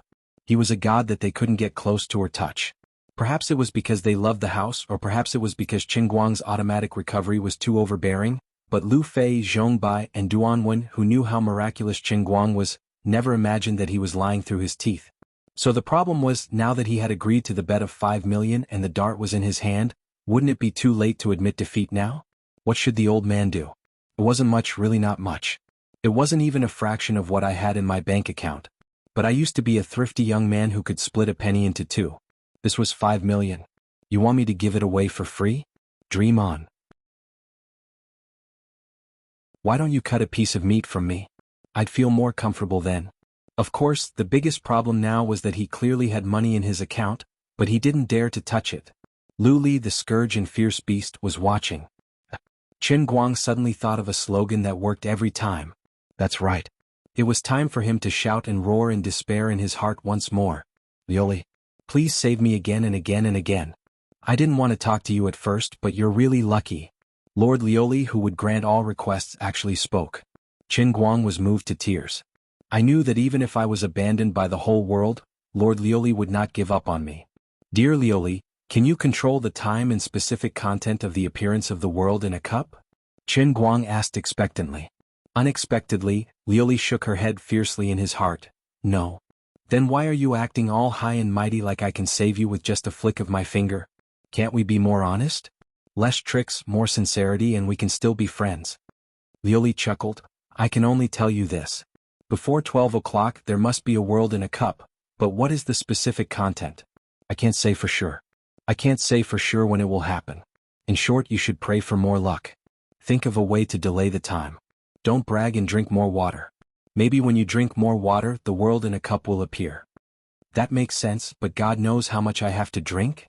When Qin Guang spoke again, Lioli had already stopped moving again. It seemed that she was really busy. Then he silently looked at the people who were looking at him expectantly. Qin Guang's originally suspended heart felt a little more assured. He looked up at the wall clock on the wall. It was 11:30. Thank God, there was only half an hour before 12 o'clock. Then the problem was, now he was standing on the line of throwing darts, holding a dart in his hand. How could he waste this half an hour and keep drinking water without batting an eyelid? Brother Guang, hurry up. Duan Wen, the business manager of Dongchong Trading Company, was like a young man here at this time. Zhong Bai also looked at him with a face full of expectation. Yu Mingchang had already thrown a round of darts. Although Qin Guang didn't understand the scoring system of this international tournament, he knew that he had done well when he saw this guy's confident expression. Qin Guang took a deep breath. To tell you the truth, my dart skills are secretly passed down from my master. When I left the mountain, my master told me that the electric venomous dragon dart must not be easily revealed to the world. If it does, it will see blood. Everyone was stunned. How could throwing a dart be so particular? Of course, Yu Mingchang didn't believe him. He looked at him as if he was looking at an idiot, waiting for him to make a fool of himself. Yu Mingchang thought to himself, this guy is obviously bragging too much and is scared by my professional level performance. He's trying to bluff his way out of this. You guys definitely won't believe me, right? That was what he thought. Wait, why are these people's gazes different from what I thought? Lu Fei, Zhong Bai, Duan Wen, and a few other good young people knew that he was the god of racing. They didn't question his nonsense at all. I never thought that Brother Guang's venomous dragon dart would have such a background. Sigh, it really makes people sigh. Zhong Bai actually said it smoothly. Yu Mingchang was blind. How could you guys believe such a shameful name like the electric venomous dragon dart? Even if he was really a martial artist, who would name his signature dish like this? Are you guys stupid?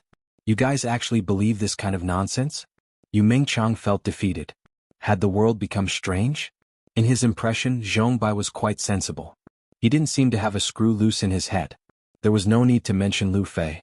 2 years ago, she was already famous among the younger generation of the Lu family. She was known as the pearl of the next generation of the Lu family. In the younger generation of Dechuan province, she was also considered a business genius. But why are you holding your chest with your fists and looking like you're a love-struck fool? This is completely different from the noble, cold, mature, and steady person you are in front of me. Of course. I said I would tell you guys about this, but it doesn't mean that I'm going back on my words today. It's a bet. Since I've already made the bet, How can I go back on my words? It's just that I can't see blood today and I have to use my secret technique.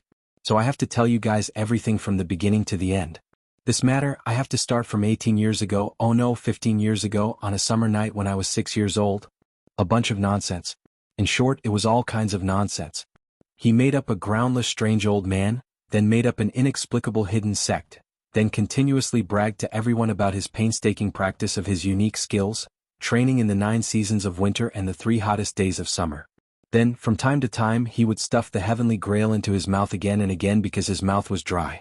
After drinking 3 big cups of tea in a row, his bladder was about to explode, and he almost couldn't make up any more stories. Finally, the heavenly grail reacted and sucked him in with a slurp. It was said that some folk acrobats, after painstakingly training their knife-throwing skills to a certain level, would let their close companions be fixed on the target, and then throw the knife out. They would always be able to avoid their companion's body, and stab in the armpit or the gap between their legs. Through this kind of cruel and dangerous training, the knife-throwing skills of a knife-throwing artist could improve by leaps and bounds under the terrifying pressure. Of course, the danger was also extremely high. If one wasn't careful, they could lose their life.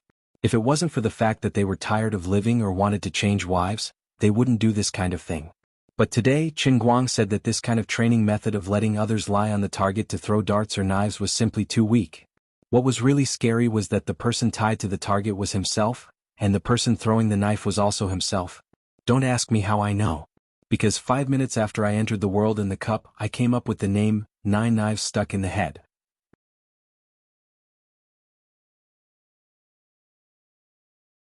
Chapter 404. At first, when he entered the world in the cup, he saw that he was holding a dart in his hand and that there was a dartboard as tall as a person in front of him. He was very happy. Then, when he saw himself tied to the dartboard, he felt that it was very cute. He thought to himself, the world in the cup in the city sure knows how to play. They purposely made a model that looked exactly like the old man and put it there for fun. Is this to increase the excitement when I bid? The old man just threw a dart first? Bayu, the dart flew out and stuck into the model's head. Ah, this is so funny. The feeling of shooting a dart and stabbing yourself is so weird. Look at how that idiot is grimacing in pain, it's so cute. Then he felt a sharp pain in his head. He touched his forehead and realized that there really was a dart stuck in it. It was in the exact same position as the model opposite him. Why is this happening? Does it mean that wherever I poke the model, my head will be stuck there too? What a scam. Don't ask me what I'm thinking, I only have one word in my mind, pain. Don't ask me why I won't die with a dart stuck in my head. Please ask the world in the cup. At this moment he finally understood. Although he didn't know the theory behind the world in the cup, but without a doubt he was the one who threw the dart and he was the one who got hit. This really wasn't to increase the excitement, it was to poke himself if he didn't practice it well. Qin Guang was sure that he was the first and last person on earth to use his own body to practice darts. But the benefits were also very obvious. He improved very quickly, so quickly that it made one's hair stand on end. After experiencing the world of piano and this world of darts, he finally understood the power of the Kirin arm. In the sea of time, although he became stronger and better at fighting, he was still within the range of a normal person. But the Kirin arm allowed his hands to surpass that of a normal person. With such a magical pair of arms as a foundation, when he practiced other skills, it would be easier for him to surpass a normal person and become the strongest person in history. The logic behind this was similar to scientific research. You had to build a good foundation in mathematics before you could conduct other scientific research. That way you would get twice the result with half the effort. Qin Guang's arms were stronger, so he could play the piano more steadily and last longer. Even the godly pencil sharpening skills or car racing skills that he had long practiced would be enhanced. Now that he had switched to throwing darts, it had the same effect. His super strength and control allowed him to form muscle memory even more smoothly and easily. The reward for completing the realm of punishment of the realm of life was just that tyrannical and useful. The strength of the Qilin arm wasn't just a simple increase in strength. It was equivalent to laying a better foundation for him to cultivate other skills. Of course, what he wanted to practice was not just his dart skills. The magical skills of the world in the cup were not something that could be mastered by winning a few championships. A product of the heavenly holy grail must be of the highest quality. Otherwise he would not cultivate it at all. If he wanted to cultivate it, he would have to cultivate it to the extreme. After turning himself into a hedgehog 99 times, he finally got to the point where he could hit wherever he pointed. Between the legs of the humanoid Qin Guang on the dart board, between the two balls, he was able to accurately shoot 18 darts into the gap without any damage to the skin or flesh. What was it like before he mastered it?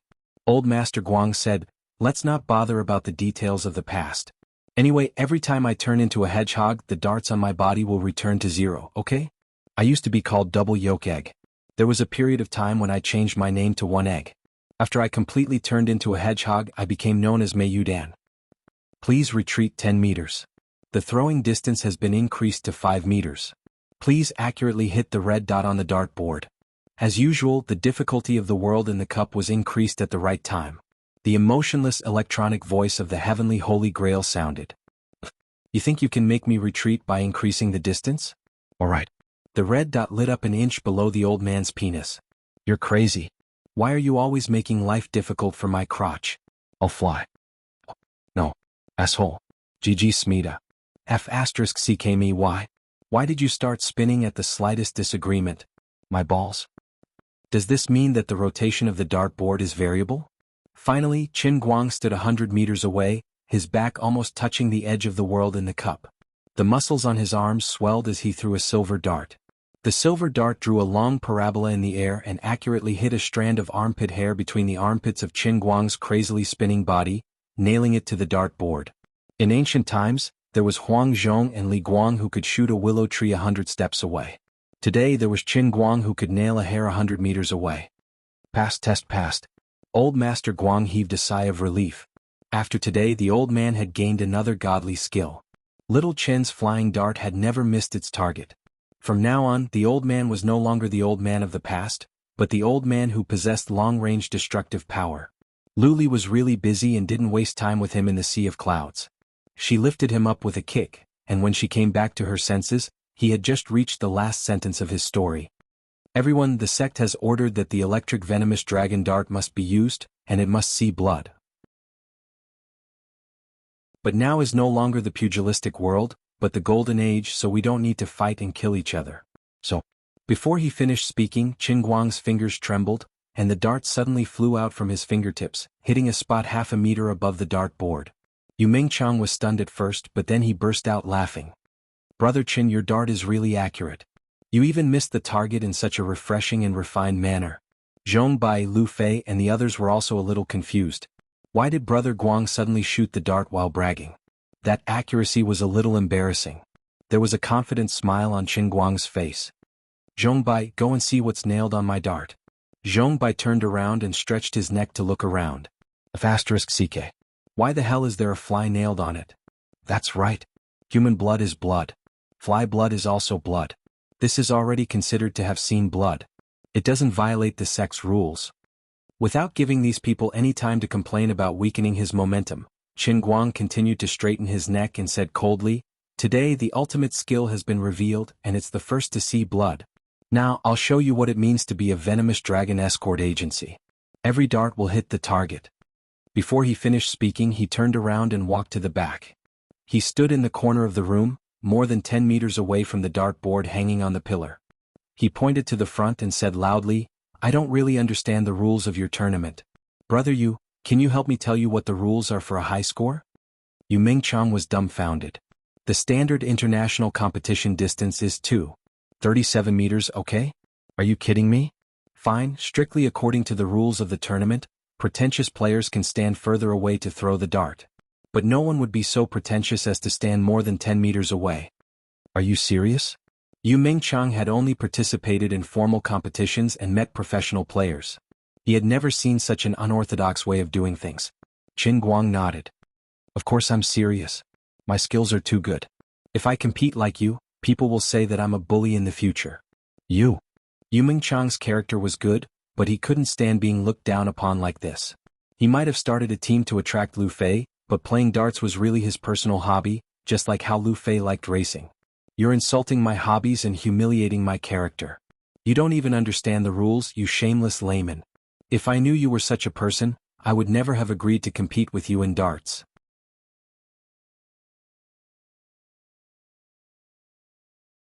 Chapter 405. Yu Mingchang really wanted to jump out and spit at Qin Guang's head. But when he thought of the fly that was nailed to the stone pillar, he could not muster up any courage. He felt that this guy might be able to hit the dart from so far away.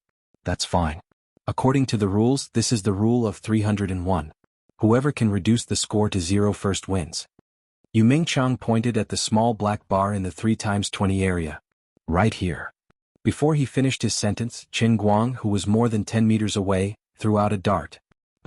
It stuck firmly into the dart plate, not moving an inch.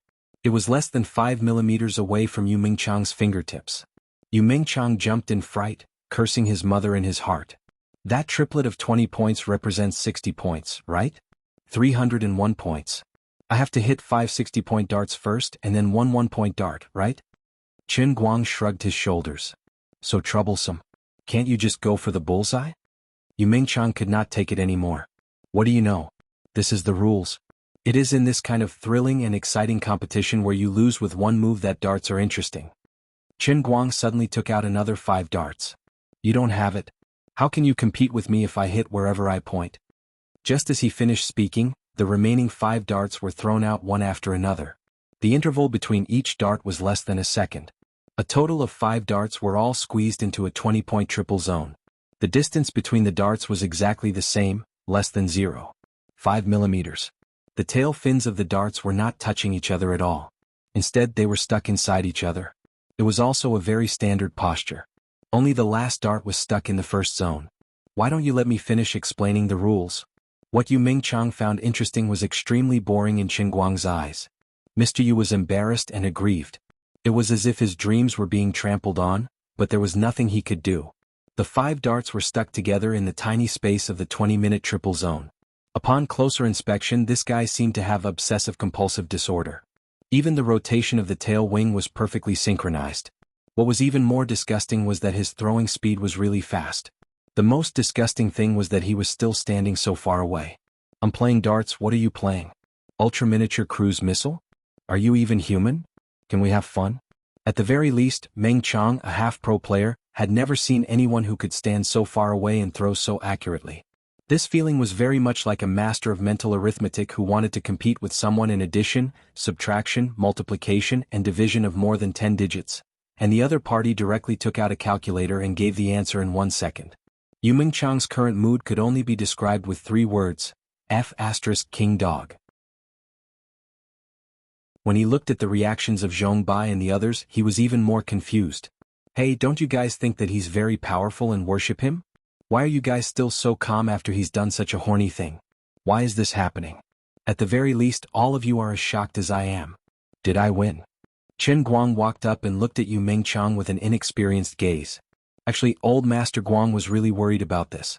He didn't know the rules of the darts tournament, and of course he didn't have any intention of learning. Anyway, he just had to hit wherever he pointed. Yu Mingchang replied in a low, muffled voice, "You won." How could he not win? You're already so accurate, but our styles are different, alright? I'm a cartoon character from Yoshihiro Fukin's manuscript, while you're a CG hero from Blizzard movies. Even when Yu Mingchang was about to transfer the money with a bitter expression, he still didn't understand what was going on today. It wasn't easy for him to get into Lu Fei's little circle. Although he didn't seem very popular, he had successfully pestered Lu Fei. Then this unknown Qin Guang was called over. Frankly speaking, Yu Mingchang knew very well why Lu Fei had called Qin Guang over. But after chatting for a while, he didn't treat Qin Guang as a true opponent. Even though Zhong Bai and the rest were very respectful to Qin Guang, Yu Mingchang wasn't an ordinary person. After chatting for a while, he saw through the lingering student aura around Qin Guang. He was still too immature and wasn't a match for him. Yu Mingchang felt that he had completely controlled the rhythm of the conversation with this love rival. Then he easily led the topic to his area of expertise, further inciting the bet. Although 5 million wasn't a huge figure to the people present, money wasn't a big deal. What was important was winning in terms of momentum. Everything was perfect until Qin Guang started throwing darts, which caused his view of the world to crumble. Brother Qin, what's your account number? Yu Mingchang was someone who was willing to admit defeat. With 5 million in front of him, Qin Guang instantly felt comfortable. He felt that he had played a pretty good role as a shield. No one would hate money, right? He was just about to give out his UBS account number when he suddenly realized that he couldn't. Now that the account number was being watched by Lu Li, wouldn't the money go into a bottomless pit if he deposited it? So Qin Guang turned to look at Lu Fei. Sister Lu Fei, what's your account number? Offering Buddha with borrowed flowers? Lu Fei revealed an overjoyed expression. Yu Mingchang wanted to vomit blood. Your Lu Fei, what is 5 million to you? Is it worth being so happy? In your dreams, my UBS account can't be used. No, it's all my bank accounts that are in danger. I just wanted you to help me keep them. Qin Guang spat. Sai, you made this little girl happy for nothing. You're so heartless. Lu Fei's face was full of hidden bitterness. She really told Yu Mingchang her bank account number. Unexpectedly, Yu Mingchang didn't react for a long time. She urged him again, "Hey brother, you hurry up." Yu Mingchang was dumbfounded. He only nodded blankly when Lu Fei urged him, Okay. Young man, I'm your money bag from now on. That's right, as a woman, I have to control my man's money bag. Seeing him transfer the money, Lu Fei seemed to feel that it wasn't enough. She suddenly added one last stab. Woman, her man. She finally said those words. Yu Mingchang felt his heart break. His absent-minded appearance really made one sigh in pity. He didn't understand what was wrong with this world. In the past, when he pursued Lu Fei, although she never relented, it was never like today, where she directly pulled out another man to block in front of her. He wanted to ask Lu Fei why, but in the end he didn't dare to. He really didn't want to hear more sad words. After that, he didn't have the mood to pester Lu Fei anymore. He found an opportunity to call Zhong Bai out. He really wanted to know what kind of god this Qin Guang was. Zhong Bai didn't tell him the truth. He only said that he wasn't very clear about Qin Guang's background. They only met each other when they were racing outside. They felt that they hit it off and had a good relationship. Sister Lu Fei seemed to like him very much. If he asked again, he wouldn't know. Yu Mingchang wanted to vomit blood. He felt that he lost inexplicably. He couldn't accept it.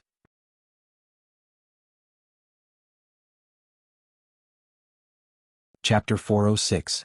On the other hand, Qin Guang saw that Mingchang had left and could not help but ask, "How much hatred do you have for this person? You're really ruthless. Although I like to take advantage of you, I think he's not bad. He's a good match for you. Aren't you going to consider him?" Lu Fei curled her lips. "I have to like him just because he's a good match? Don't talk nonsense. Am I such a shallow person? Then this young lady's love is too cheap. Besides, it's because he's a good match that I have to keep my distance from him. I haven't had enough fun with him." "That's right. If I end up in an improper relationship with such a person, I can't just abandon him. Something's not right. *CK. I seem to have realized something." "Realize your ass. I've never done it with you before. It's not like I'll get pregnant just by touching you." "You're right.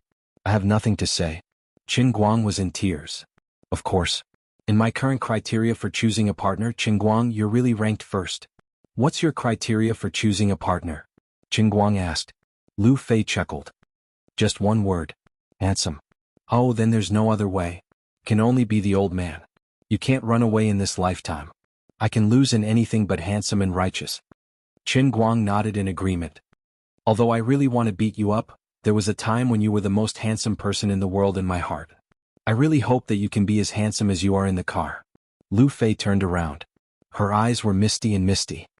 No. I'm usually handsome too.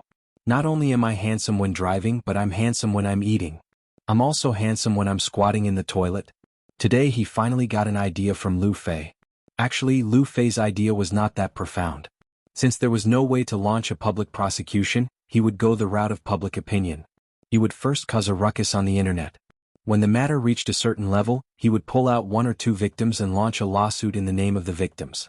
In fact, Lu Fei had planned to use her own connections to help Qin Guang with this matter, but Qin Guang firmly disagreed. Business was business. Su Lijing was not a soft persimmon that could be kneaded at will. Asking her for help would only make things difficult for her.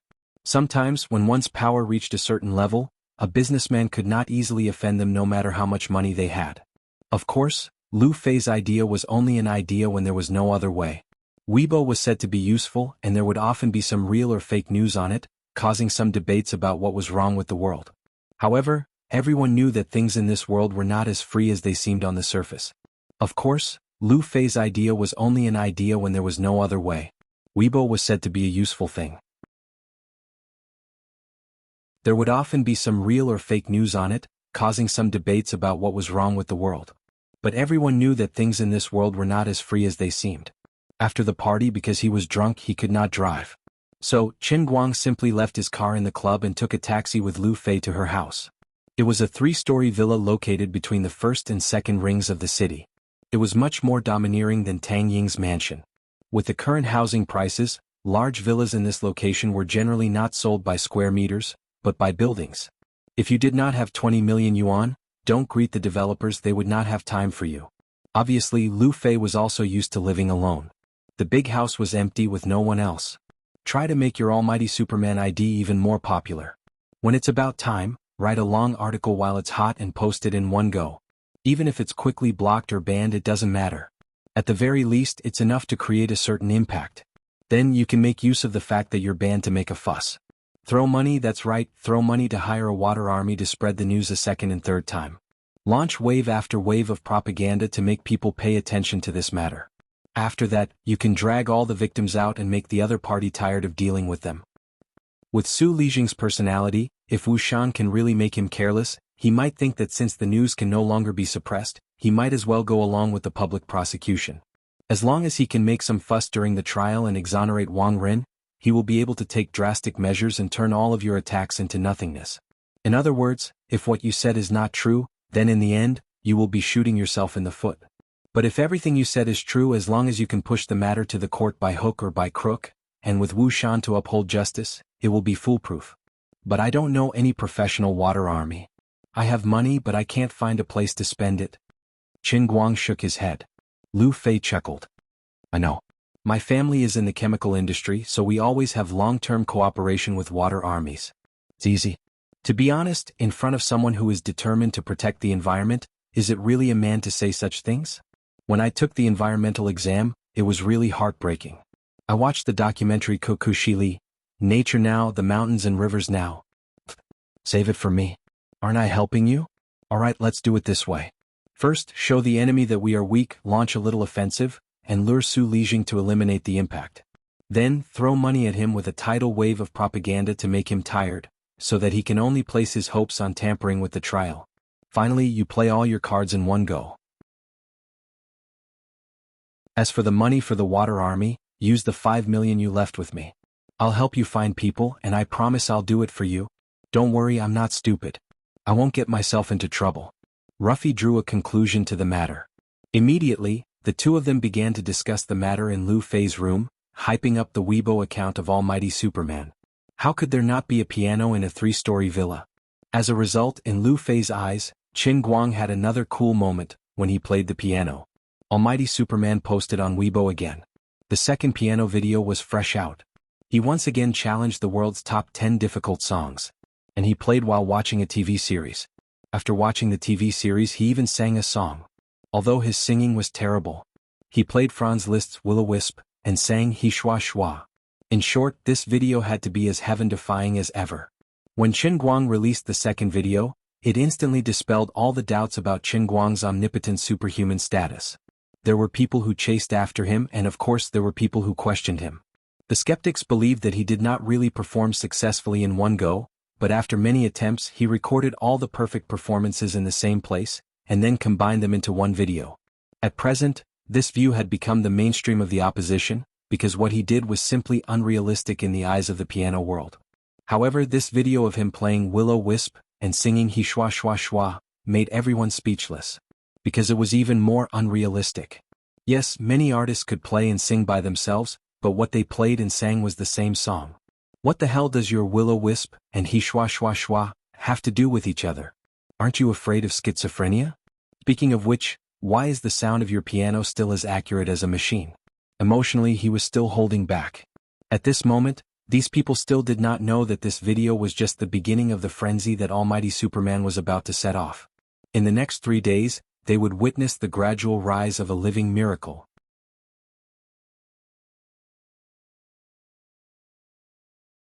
Chapter 407. By the time he was done, it was already 1 o'clock in the morning.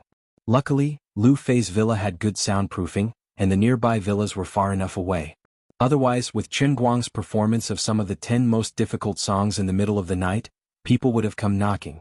Then Lu Fei took out the darts that she had hidden in the storeroom and had not touched since she bought them. Qin Guang performed a few stunts. Darts, flat eyebrows, darts, those were all small cases.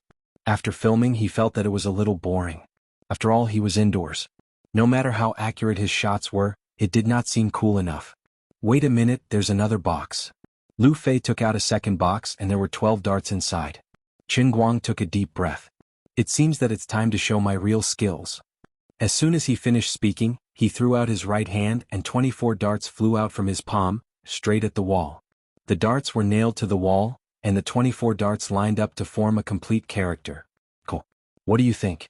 Cool, right? Qin Guang said proudly. Lu Fei nodded. It's all right. I heard that the latex paint on the wall is quite expensive. It will probably cost a few thousand to repair the wall. I'll deduct it from your 5 million first. It took about half an hour to record the darts video. Since the wall was already a tragedy, Qin Guang simply performed all kinds of fancy moves on it. Throwing 24 darts at once was a piece of cake. Stringing 24 darts into a line was also a piece of cake. Then he used a pen to draw a zigzag line on the wall, and instantly shot all the darts and nailed them to the line. There were 2 darts at the head and tail, and the distance between them remained the same. In short, the two of them were pondering how to throw darts in a way that others couldn't. To put it bluntly, it was a shameless show-off. You're really thick-skinned for the name, Superman. Lu Fei ridiculed Qin Guang as she gave Qin Guang a name for the video. If I say I'm omnipotent, then I'm omnipotent. Unadulterated, unambiguous. Every dart will hit. Fancy darts take you flying. He uploaded the video to the internet. Qin Guang smiled. That's for sure. I'm an internet celebrity with real skills. I'm not someone who relies on glib talk. What's your purpose in making this thing? Make money? I don't think you need to rely on this to make money. The mysteries of heaven cannot be revealed. Then, Qin Guang sat in front of the computer and smiled as he watched his Weibo popularity skyrocket. Posting 2 videos at once was the first time an omnipotent Superman had done something like this.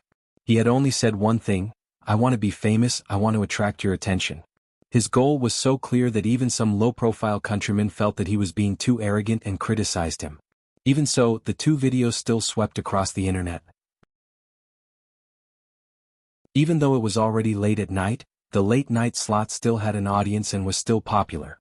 Brother Almighty has finally been revived. I'm back as a fan. My name is Piano Grade 10. I swear on my honor that this guy wearing a mask is not a human. He is a god. Brother Almighty's singing is so good, it's great. Love you. The girl above who said that Brother Almighty's singing is good, are you sure you're not deaf? I don't care. Anyway, Brother Almighty is the most handsome. Hello everyone, please be rational and follow your idols. I'm a professor at a music school. This guy is just sensationalizing. There was definitely another set of radio systems. He's just playing with the opponent. That professor, get lost. Have you ever seen an opponent with such a high sound picture synchronization rate? I've slowed down Brother Almighty's video 100 times to check, but I couldn't find any problems, okay? A well-known young pianist with a verified username also started reposting this Weibo post. At first, I was woken up from my bed by my wife to watch the video. I refused. After all, I'm a professional and I've also held concerts before. I can't just get up and watch it just because you asked me to. Then I got beaten up by my wife. Now that I've watched it, I'm on my knees. People who aren't professional pianists really don't understand what this means. I can responsibly tell you that after I've done the comparison and verified that he really played the song himself, I'll offer my knees to him. About half an hour later, the big verified pianist replied with just one sentence. God, please accept my 29-year-old knees. The first professional stood up and offered his knees, and it quickly caused a chain reaction. More and more professionals who slept late were spread by word of mouth. In short, everyone get up and look at the god. It was the middle of the night, but on the internet, the video turned into a boiling torrent and swept across the internet. The crazed popularity of the second piano video had even completely overwhelmed the popularity of the darts video that he had released immediately after. But it didn't matter as long as his popularity skyrocketed. An hour later, Qin Guang's fan count officially crossed the 5 million mark, and he was advancing towards his next goal. Looking at the time, it was almost 2 in the morning. Withdrawing his gaze from the computer screen, Qin Guang stretched and looked back at Lu Fei while licking his saliva. It's a bit late. Sleep? Let's do something that only adults like to do? Lu Fei smiled charmingly. What? Do you want to eat me? Yes, I'm hungry. Sure, if you're hungry, I'll give you some fresh and spicy duck blood curd. If you have something to say, just say it. Don't play tricks, be sincere. Today is the first day of my period. Didn't I go to the toilet just now? I just got here. Can I say some dirty words? No. Then go to sleep. I'm going to play a few games to calm down. Chen Guang didn't plan to leave the villa the next day. Before Lu Fei left, she glared at him fiercely. I'm going out to earn a lot of money. You better behave yourself at home. How dare you use my villa to pick up girls? When you come back, I'll eat you up. Alright, take care. Sister Lu Fei is the best to me. Living in her room, eating her food, and sleeping in her bed, Chen Guang was at ease and didn't give her money. His reason was very good. If you live in such a big house by yourself, is it worthy of the few hundred square meters of land that you occupy? Such a big bed doesn't let me warm my bed. Alright, he didn't enter Lu Fei's bedroom even though she didn't lock the door. Lu Fei could be said to have seen through Chen Guang. He didn't have the guts to do it, and his words were flowery but his hands were weak. Did he really want this old lady to push him down? It seemed like his willpower wasn't very firm. Before leaving, Lu Fei complained about her relationship with Chen Guang. As a result, Lu Fei's special machine for rubbing dogs was occupied by him. The reason was simple and sufficient. Knife Pig wanted to become a god of 10,000 points. At present, he had already achieved the achievement of the number 1 god of 10,000 points in the national server. There were still 3 more stars waiting for him. Would Knife Pig be beaten up for being so arrogant at home? Even after being beaten up, Chen Guang still managed to occupy the machine. Currently, his ID in the Southeast Asian server had been accurately guaranteed by Lioli to reach 8,000 points. The rest of the journey was up to him. Other than that, Lu Fei and Zhong Bai also helped him contact a TV station, Dechuan Province Literature Channel 2. On the day after tomorrow, he was going to host a live piano performance that didn't require tickets, didn't have any publicity, and had an ugly venue. His goal was clear. If people didn't believe him when he posted a video, then he could do a live broadcast, right? You guys have to believe it, right? The day after tomorrow, the world's best piano player will meet you. You don't have to pay for tickets. See you there. He spent a total of 2 million. 5 million was used to rent the venue, and another 500,000 was used to send a red packet to the person in charge of the literature channel. He also gave Zhong Bai some face, and that was it. For the tree god statue to become popular as soon as possible, and to become the world's best piano player in a few days, this money was well spent. Why didn't he dare to call himself a master? Because he only knew how to play according to the music. He didn't expect that he would receive an unexpected surprise. After settling the matter of the live broadcast, Zhong Bai, who was in charge of helping Chen Guang with this matter, suddenly called. Brother Guang, I have a good idea. Do what? It's just that the live broadcast doesn't seem very exciting. Young people don't like to watch TV anymore. Aren't live broadcasts quite popular recently? I have a friend who is doing a live broadcast platform. Not bad, it's Little Kong. He started a bamboo live broadcast. It's a new site and needs popularity. He said he can help you put up a cover recommendation and he wants the live broadcast rights. Not paying for the live broadcast? I heard that those live broadcasts earn tens of millions of yuan per minute? Yes. How much? The last time he drank milk tea with me, he helped me pay for it. The money for a cup of milk tea was sold to Little Tsong's bamboo live broadcast for Chen Guang's first piano performance.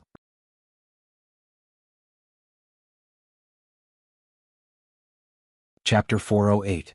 Before he started matching, Chen Guang took a look. His Weibo fans had increased to 5,500,000 in one night, and it was still rising. After the first wave of the peak last night, the night owls went to bed the next day and normal people resumed their rhythm. A new round of reposts appeared without any preparation. The discussion about the authenticity of the piano video came to an end, and all that was left was worship of the knee and meniscus.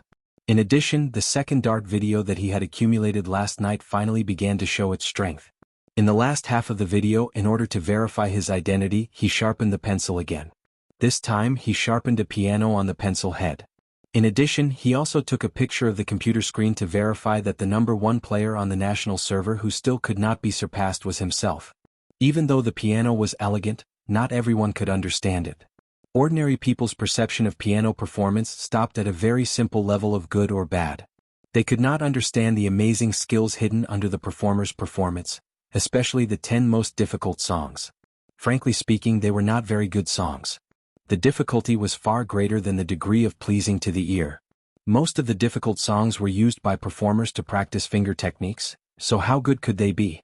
Therefore, after the first wave of peak, Even if the industry had generally recognized the unparalleled piano skills of Almighty Superman, the influence on the internet gradually cooled down. At this time, the benefits of throwing darts were revealed. Simple and straightforward, everyone could do it. Even if they had not played darts before, they would have at least thrown stones since they were young, right? Even throwing stones had to be said to be accurate or not, right? Therefore, Qin Guang let people understand what the fancy dart technique was. In the middle, Lu Fei interrupted with an explanation. Everyone look. This is our family's Almighty Superman's unique and unparalleled skill. Electric Poison Dragon Dart. Of course, Lu Fei's words were cut in the end. The name of the move was too shameful and would affect the glorious image of Almighty Superman. Qin Guang was not worried about being recognized by Yu Mengchang. What he performed in the clubhouse were all small skills, and the level in this video was not at the same level. In short, the dart video took over the baton of the piano video, pushing his Almighty Superman's popularity in the direction of higher. Qin Guang estimated that with the current progress, he would be able to rush to 6 million fans by night. But this was not enough. He began to use Weibo to broadcast the process of him becoming the #1 player on the Southeast Asian server. The method was simple. Every time he finished a game, he would post a victory screenshot. His ranking on the ladder was rising and he could not stop. He did not even know how to write the word lose. Halfway through, Lu Fei contacted a ghostwriter company when she was free during the day and displayed her professionalism, adding another layer of fire to Qin Guang's path to becoming an internet celebrity. During this period, Qin Guang was shocked by the sudden increase in his popularity when he browsed Weibo. It was only when he saw the private messages that he realized that it was a show of strength by the fake reviewers. After using the key skills of pencil sharpening, piano, and darts, his popularity in the Dota circle also gradually increased. The previous Cheba Guru was a joke, and now he made it a reality. At this time, he was going to make it a reality on another international server during his live broadcast. The previous Cheba Guru was a joke, and now he made it a reality. At this time, he was going to make it a reality on another international server during his live broadcast. Making the joke no longer a joke, coupled with the mysterious aura of this mysterious Cheba Guru, suddenly one day he jumped out on Weibo and live-streamed the process of him gaining points. Only then did many fans realize that the Almighty Superman was actually the Cheba Guru. Cheba and forum naturally exploded. More and more Dota enthusiasts responded to his call. But his Weibo's momentum was not over yet. After Little Tsong and Zhong Bai came to an agreement, after half a day of intensive preparation, they started a new round of publicity. Qin Guang did not need to spend money on this side of the publicity. Little Tsong, who did not lack money and whose friends were not as rich as him, paid his own money to promote his live broadcast website. He even borrowed the popularity of the Almighty Superman Qin Guang to form a win-win situation. Little Tsong's publicity strategy is very simple. Tomorrow, our platform will work together with Dachuan Province's Arts Channel to broadcast live the live performance of the strongest all-rounder in history, the godly piano-playing master whose piano skills are off the charts, the all-rounder Superman.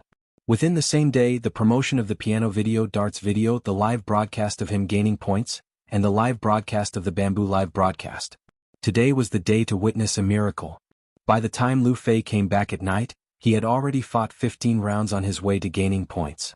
His celestial stairway points went from 8,000 to 8,375. He was about to reach the top. The celestial stairway points were a small matter. At this time, the total number of Qin Guang's Weibo fans had exceeded 7 million. From the time he uploaded the video last night until now, in less than a day, the number of fans had increased to 2 million, and they were all living people. 7 million living fans. In the entire Weibo world, he was at least in the top 50 internet celebrities. But it was not over yet. A hot topic on Weibo went from brewing to exploding and then gradually declining. It took at least 2 to 3 days. The promotion of the Bamboo Live broadcast only started near night time. Tomorrow his Weibo fans would continue to increase. After Lu Fei came back, he contacted the person in charge of the Internet Water Army.